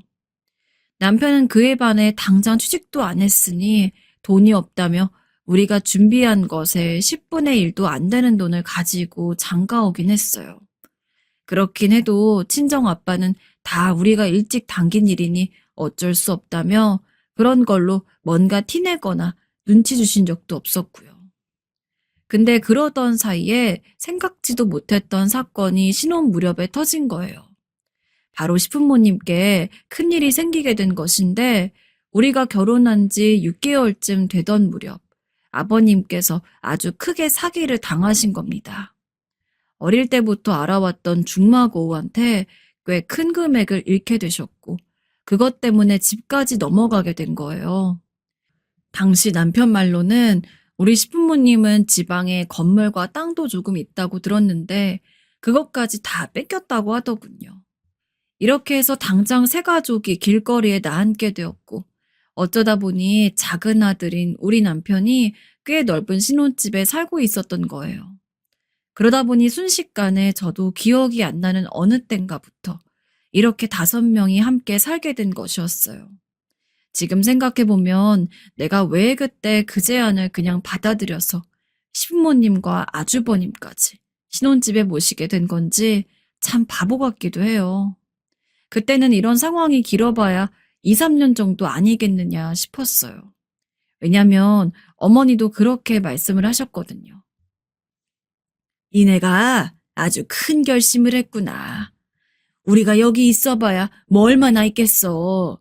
영준이도 이제 막 직장에 들어갔고. 니네 아주버님도 지금 직장 알아보고 있으니 금방 어찌 될 거야. 옛날부터 어른들 모시고 살면 복이 있댔어. 니네도 우리로부터 지혜도 배우고 그러면 좀 좋으냐. 네? 뭐 불만 있는 거 아니지? 우리가 살면 얼마나 산다고. 금방 나갈 거니까 여기서 가족끼리 같이 오순도순 지내면 되지. 네, 어머님. 이참에 나한테 집안 살림하는 것도 좀 배우고. 이때는 왜 그렇게 순진했던 건지 정말 아무 생각 없이 그냥 내내 하면서 듣고 말았던 것 같아요. 그리고 둘만 살던 생활에서 본격적으로 5명이 함께 사는 생활이 시작되었고요. 사실 아버님은 말씀도 별로 없으신 편이고 그때 사기를 당하고 워낙 충격을 받으셔서 그런지 집에서 말씀도 잘 안 하시고 있는 듯 없는 듯 지내셨어요. 하지만 문제는 어머니셨는데 솔직히 시어머니와 매번 이렇게 같은 공간에 있다는 게 이렇게 힘들 줄은 몰랐답니다. 전 허니문 베이비를 갖게 되었기 때문에 꽤 몸이 힘든 상황이었지만 그런 큰 결정을 할 무렵대가 임신 중기였기 때문에 그럭저럭 별 문제가 없을 거라고 생각했던 것 같아요. 하지만 어머니는 며느리가 임신을 했다는 것을 까먹으신 건지 진짜 종일토록 저한테 밥상을 받고 챙김을 받으려고 하시더군요. 게다가 같이 있는 내내 본인이 자식 잘 키운 자랑, 자기가 시부모님 잘 모시고 산 자랑, 자기 같은 시어머니 없다는 내용만 그렇게 줄줄줄 늘어놓으시지 뭐예요. 이런 게 너무 지긋지긋했는데 나중에 제가 아기를 낳고 돌아왔을 때에도 어머닌 정말 너무하시더라고요. 손주를 낳아가지고 온 며느리가 몸도 제대로 못 풀고 힘들어하는데 그런 와중에도 자기 커피를 끓여와라 하고 시키시는 거예요. 예, 커피 얼른 끓여오라니까 뭐하니? 아이고, 너 모르지? 내가 너 병원에 입원해 있는 동안 삼시세끼 차려내느라 얼마나 고생했는 줄 아냐? 이 나이 돼가지고 나이 꽉 찬 아들이랑 남편 수발을 들어야 될 줄 몰랐다. 며느리가 있어야 이런 고생을 안 하는 건데 내 친구들도 나보고 빨리 며느리 돌아와야겠다며 세상 이런 불쌍한 시어머니가 다 있냐고 하더라. 하여튼 지금 허리도 아프고 죽겠다 죽겠어. 얼른 커피 타와라. 시애미 좀 마시고 기운 차리게. 이쯤 되니까 저도 호르몬도 막 뒤죽박죽이고 너무 화가 나더라고요. 제가 무슨 어디 놀러 여행을 간 것도 아니고 그러고 갔다고 해도 그게 뭐가 그리 문제인가요? 며느리가 시어머니 밥 차려주고 집안 모든 살림살이 바톤 이어받아서 하는 가정부도 아니잖아요. 심지어 여기는 저희 아빠가 95%는 다 냈다고 해도 할 말이 없는 제명의의 집이에요. 그런 집에 살고 계시면서 사랑스러운 손녀를 낳고 온 며느리한테 어쩜 출산 기간 내내 집을 비운 것 같고 저리 말씀을 하시는 건가요? 그래도 정말 큰 소리 한 번 못 치고 그저 꾸역꾸역 참았어요. 거기다 이런 일도 있었죠. 저희 부모님도 그렇게 귀한 외동딸이 손녀를 낳았으니 얼마나 예쁘셨겠어요. 그래서 보러 오신다는데 세상에 그것마저도 시어머니는 눈치를 주지 뭡니까? 정말 어이가 없었어요. 그래서 사돈어른 언제 다녀가신다는데? 여자가 애 낳은 게 뭐가 대수라고 그걸 또 그렇게 일일이 들여보고 가신다냐? 네가 나중에 애 데리고 가서 보여드리면 될 거 아니야. 뭘 또 같이 살고 있는 사람들 번거롭게 사돈이 여길 직접 오신대? 아이, 그래도 애기 보고 싶다고 하시니까요. 어머니한테 피해 안 가게 할게요. 그래야지. 난 번거로운 거 딱질색이거든. 그나저나 사돈 오시니 집안일 또 할 게 많아지겠네. 아유, 귀찮아라. 우스웠습니다. 그렇게 함부로 말하는 사돈이 사준 집에서 살고 있는 건 대체 누구란 말입니까? 물에 빠진 사람 구해줬더니 보따리까지 내놓으란 격이랑 다를 게 없더라고요. 그리고 그때 저는 너무 짜증이 났지만 어쨌건 그냥 무시하고 저희 부모님을 불렀는데 본인이 사준 딸 집에 오면서도 왠지 불편해서 선물을 사갖고 오셨더라고요. 전 너무 기뻐서 반갑기만 했는데 그런데도 어머니는 거들먹거리면서 너무 오래 있다 가시면 아기가 불편하다면서 별 핑계를 대가며 내쫓는 거 있죠. 밤도 늦었고 하니까 돌아가셔야죠. 여기가 차가 막혀서요. 이쯤 되니까 저도 견딜 수가 없어서 퇴근해서 들어오는 남편을 그대로 붙잡고 안방으로 끌고 들어갔어요. 어머님, 오늘 도대체 무슨 행동을 하셨는지 알아? 우리 엄마 아빠가 애기 조금만 더 보겠다는 거 붙잡아서 애기 힘들다고 하면서 쫓아내더라. 진짜 내가 어머님 수발드는 거에 이어서 이런 일까지 당하고 살아야 해? 그리고 대체 이 상황에 대해 어찌 생각하냐고 했더니 그저 쩔쩔매면서 자기가 잘하겠다는 말만 하더라고요. 물론 이 사람은 저희 집에 잘하긴 잘해요. 근데 잘할 수밖에 없도록 저희 엄마 아빠가 먼저 편하게 해주시거든요. 오면 용돈도 주고 옷도 사주시고 건강식품도 맨날 손에 들려주시고 제 친정에 가서 남편이 신경 쓸 일이라는 거는 정말 눈꼽만치도 없어요. 그런데 저는 시부모님과 살면서 대체 이게 뭔지 이후로 둘째를 임신해서 낳을 때도 어머니는 큰아이를 제대로 봐주시지도 않고 끼니를 막 건너뛰기도 하고 그러면서도 대접은 받고 싶으셔서 계속 저를 긁어대시더라고요. 사실 여기서 아주버님 얘기를 안 할 수가 없는 게 그때 금방이라도 취직할 것 같았던 아주버님은 동생네 신혼집에 눌러 살면서 뭐가 그리 안심이 되었던 걸까요? 자그마치 7년을 백수로 사셨어요. 그러면서도 작은 방을 쓰라고 드렸더니 그 방에서 맨날 신문이나 보고 담배나 피우고 말이에요. 그것도 제가 큰애 낳고 온 날 남편한테 난리를 치고 소리를 질러대서 결국 나가서 피우게 되셨는데 그것 갖고도 어머니는 한창 저를 들볶으셨어요. 우리 귀한 아들 네가 다 죽인다고 말이에요. 그러거나 말거나 전 그냥 안 듣고 어머니 자식 귀하다고 내 자식 힘들게 할 순 없다고 그냥 할 말을 해버렸고요. 하지만 이렇게 아주버님의 엉망진창 백수 생활도 더는 길어질 수 없었던 것이 우리 어머니가 또 큰아들한텐 되게 각별하시거든요. 그렇게 사랑에 맞지 않는 아들이 이대로 노총각으로 늙어 죽을까봐 걱정이 되셨나 봐요. 아휴, 우리 아들 이러다 짝도 못 찾고 어미 가면 세상에 혼자 남을 텐데 불쌍해서 어떡하면 좋으니. 그러면서 결국 안 되겠다며 본인이 바가지를 긁어대셨고 아주버님은 그 성화에 못 이겨 뒤늦게 작은 회사에 들어가게 되었어요.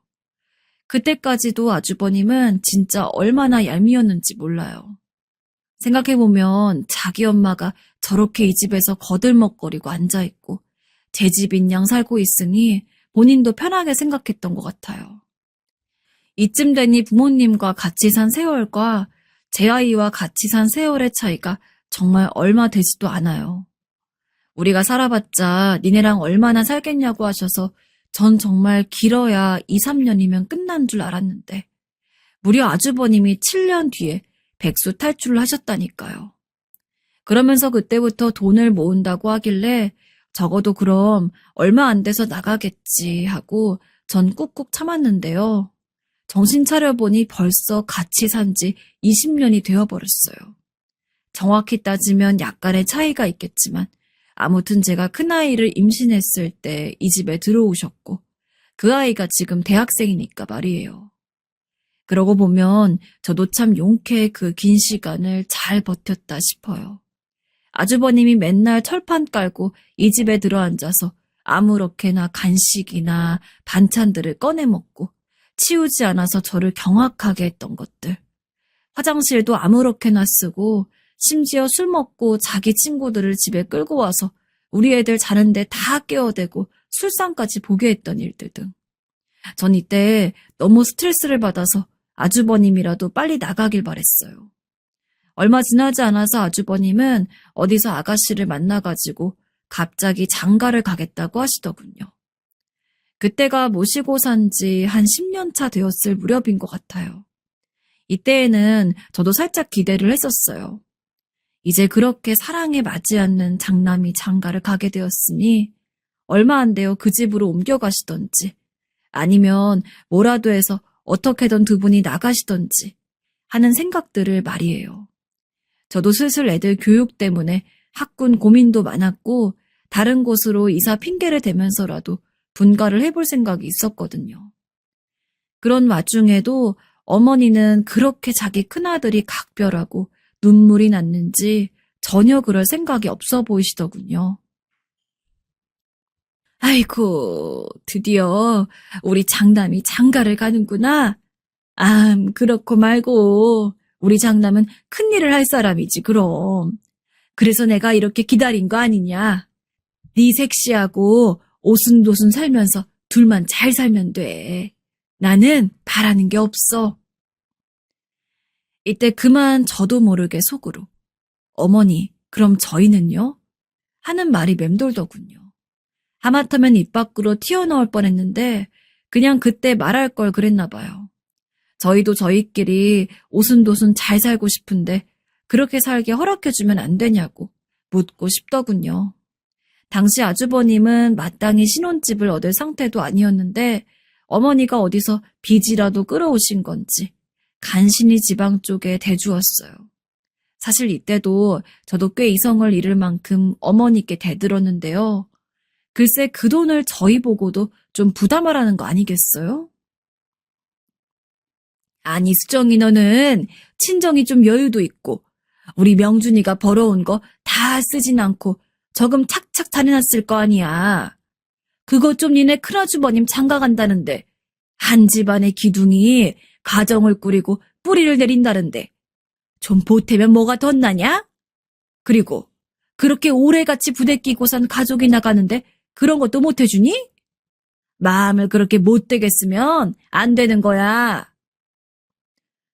이때 저도 못 참고 어머니에게 할 말을 했는데 그게 꽤 못마땅하셨나 봐요. 어머니, 여기서 저희 친정 얘기가 왜 나오는지 모르겠어요. 저희 부모님은 이 집 해주신 것만으로 할 만큼 하신 것 같은데요. 그리고 전 집에서 살림하고 있고 일은 명주 씨만 하지 않나요? 애들도 둘이고 얘네 곧 교육비도 점점 많이 들 텐데 아주버님 신혼집에 5천만 원이 가당키나 한 얘긴가요? 그리고 엄연히 저희 네 가족만 사는 거 아니잖아요. 지금껏 이 집에서 어머님이랑 아버님이랑 아주버님까지 7식구가 쭉 살아왔는데 갑자기 그런 목돈이 어디서 나와요? 있다고 해도 앞으로의 미래를 생각하면 드릴 수가 없죠. 어머닌 구구절절 맞는 말이다 싶긴 하셨는지 그러면서도 나름 며느리인 제가 따박따박 대든다 싶어서 기분이 나쁘신 건지 아주 질색을 하시더군요. 어이구야, 참 대단한 거 해주고 생색낸다. 너도 참. 그래, 너 잘났다 잘났어. 아이고, 젊은 애가 저렇게 속이 좁아서 어째? 자식 키우는 엄마가 돼가지고 똑같이 자식 키우는 애미 마음을 저렇게 야멸차게 무시하네.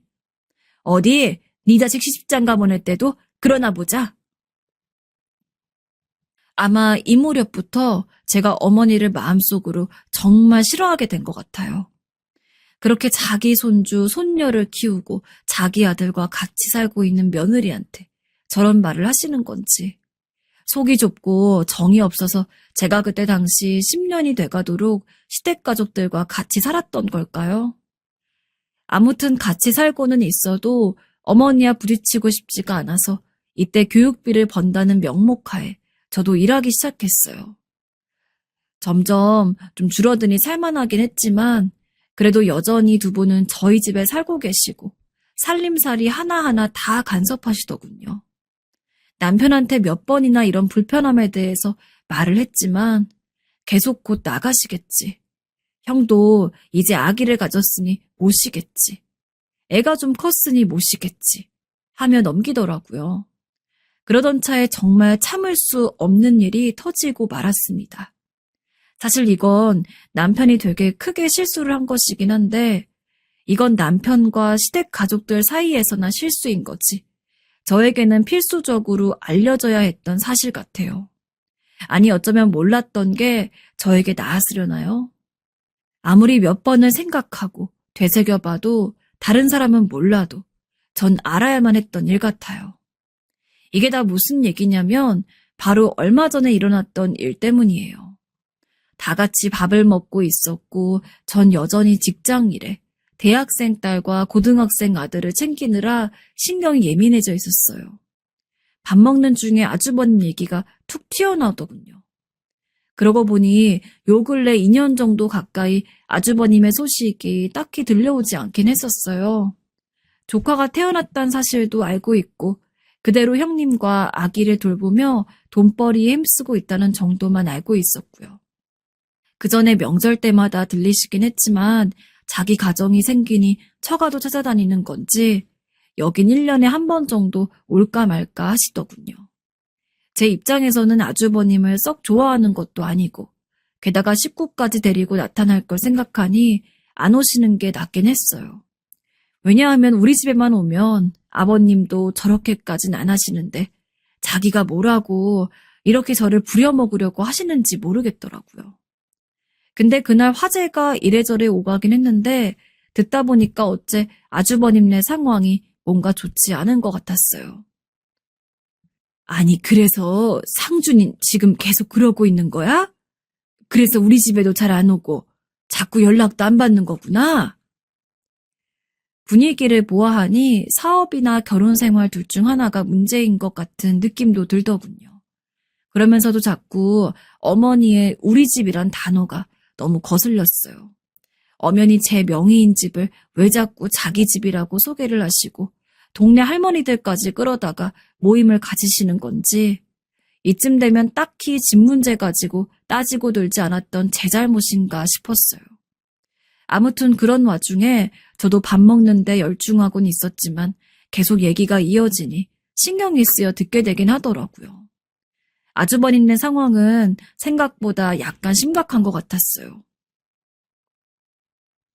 그렇대. 알고 보니까 너무 어려서 그런 건지 모르겠는데 자꾸 형 보고 이혼하자고 하나 봐. 뭐 집에서 너무 귀하게 자란 티가 난다나? 애 키우는 거 하나도 안 도와주고 술이나 먹는다고 말이야. 근데 엄마, 그건 형수님 말이 맞아. 요즘 어떤 여자들이 그런 남자랑 살려고 하겠어. 듣는데 이 부분에서 저도 모르게 고개가 끄덕여지는 거 있죠. 적어도 저희 남편은 식부모님 문제를 빼면 딱히 절 힘들게 한 구석은 없어요. 애들 케어 잘해주고 학원 라이딩이라든지 주말마다 애들 데리고 나가서 놀려주고 공부 봐주고 하는 거 잘했거든요. 그리고 제가 앞서 쓰기도 했지만 아주버님의 저 일상 패턴은 저희 집에서 살면서 늘 누워 살던 게 아마 한몫하지 싶어요. 저야 찍소리 못했지만 아내 입장이 되면 저 꼴 보고 어찌 살겠어요. 아무튼 형님은 그 부분이 불만이었고 또 뭐가 불만인지 이혼하겠다며 친정에 가버렸고 시간이 꽤 지났다고 하더라고요.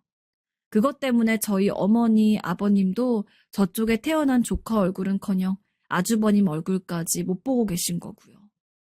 그런저런 사정이 있었구나 하고 있는데 이때 남편 입에서 나온 말을 듣고 전 너무 충격을 받아서 그만 젓가락을 떨어뜨리고 말았습니다. 하지만 뭐 형이 뭐 걱정이야. 엄마가 전에 한 5년 전인가?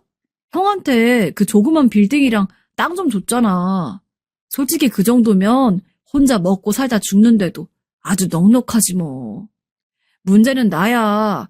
가진 건 내 몸뚱아리밖에 없다고. 듣고 너무 놀래서 전 이 상태로 굳어 어머니와 남편의 얼굴을 번갈아 가면서 계속 쳐다보았어요. 이쯤 되니 어머니도 갑작스레 제 눈치를 보셨는지 밥을 막 우걱우걱 삼키시면서 딴 데로 화제를 돌리시는 게 아니겠어요? 전 때를 놓치지 않고 바로 덥석 물어서 어머니께 따졌어요. 어머니, 빌딩이랑 땅이라니요? 그런 게 있으셨어요?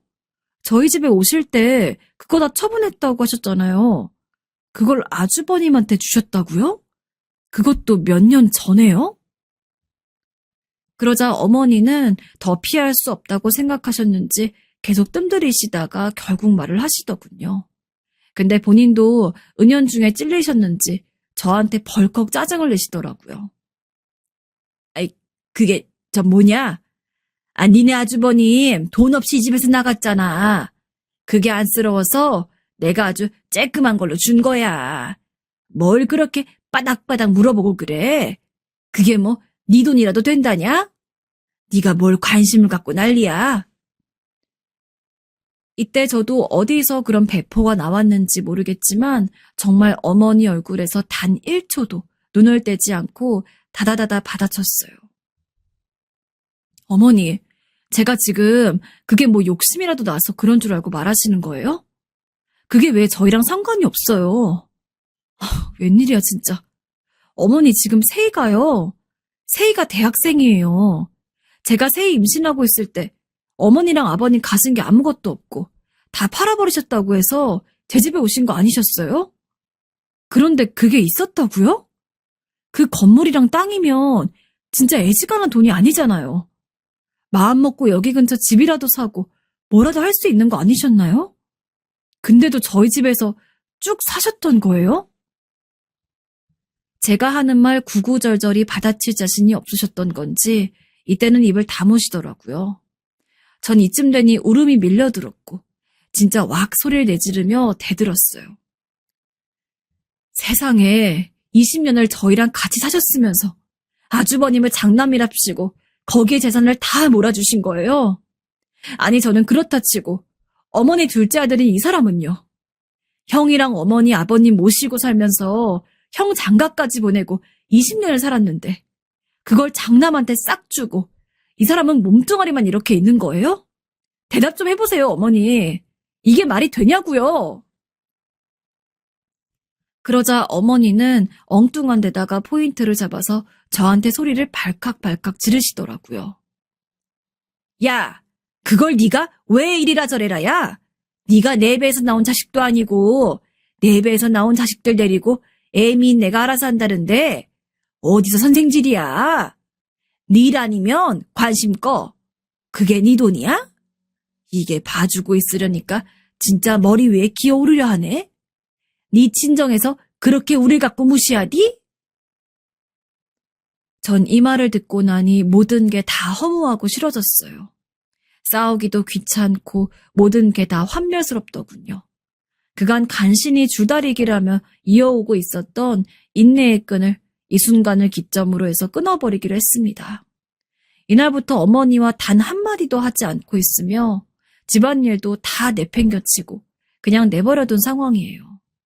어머니는 뻔히 알 거 다 아시면서 괜히 할 말 없으니 지금 저를 몰아가고 계시는데 제 남편한테 자꾸 그 건물이랑 땅이 아쉬워서 제가 욕심을 내는 것 같다고 무섭다고 하셨다더라고요. 진짜 어이가 없어요. 이 사연 들으시는 분들이 볼 때에도 제가 그게 갖고 싶어서 이러는 것처럼 보이시나요? 그런 재산이 있으셨으면 우릴 주고 자시고가 문제가 아니라 진즉에 두 분이서 자식들 근처에 작은 집을 얻어 살고도 남았을 거잖아요. 근데 굳이 없다고 죽을 소리를 해대면서 어쩔 수 없이 저희 집에 모셨고 그게 20년이 넘어버린 거예요. 우리 아빠가 사준 집에 사시면서 우리 아빠가 명절 때 들리기라도 하면 그게 그렇게 싫어서 인상을 쓰고 계시던 시어머니. 그러면서 갖은 참견은 다 해대고 제가 둘째 낳고 산후조리를 할 때에도 제 앞으로 남편이 사온 죽도 본인이 배고프다며 홀랑 다 먹어버리시고 진짜 저를 보통 힘들게 하신 게 아니었다고요. 신세질 건 둘째 아들네 다 져놓고 심지어 아들도 아닌 며느리한테 다 맡겨놓고서는 그 칠에는 그렇게 사랑에 맞지 않는 잘난 장남한테 다 몰아줘 버렸고 심지어 그것도 비밀로 하려던 게 들켜버린 겁니다. 나중에 남편한테 울며불며 난리를 쳤더니 어머니가 그렇게 말 조심하라고 했는데 자기가 불화를 만든 것 같다고 하는데 정말 환장하고 미칠 것 같습니다. 왜 포인트를 거기다 잡는 건지 그냥 애시당초 이 인간과 결혼한 제 잘못인 것 같아요. 맘 같아선 어머니와 아버님 두 분 다 당장이라도 그 잘난 장남네 가시라고 하고 싶은데 연락이 안 된다고 자꾸 버티고 계시면서 저만 노려보고 있으니 진짜 죽을 맛이네요. 전 순식간에 재산이 탐나서 시부모를 내쫓으려는 며느리가 돼버렸고 남편은 계속 저한테 두 분이 집어드실 시간만이라도 한 반년 달라고 해요. 진짜 우라가 치밀어서 견딜 수가 없고 이제 집안에서 기척만 나도 움찔거리고 불같이 속에서 화가 올라와요.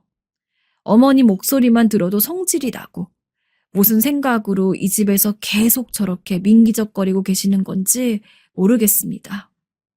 출퇴근길 집을 대충 훑어보면 이후에 집에서 행동하시는 패턴이 그대로 남아있는데 도저히 조만간 나갈 사람이 사는 모습 같지 않거든요. 이것저것 여전히 늘어놓고 다니시고 그릇 아무렇게나 갖다 쓰시고 이제 저도 한계가 슬슬 오고 있는 것 같은데요. 어떻게 두 분을 나가게 해야 할지 진짜 머리가 어질어질합니다.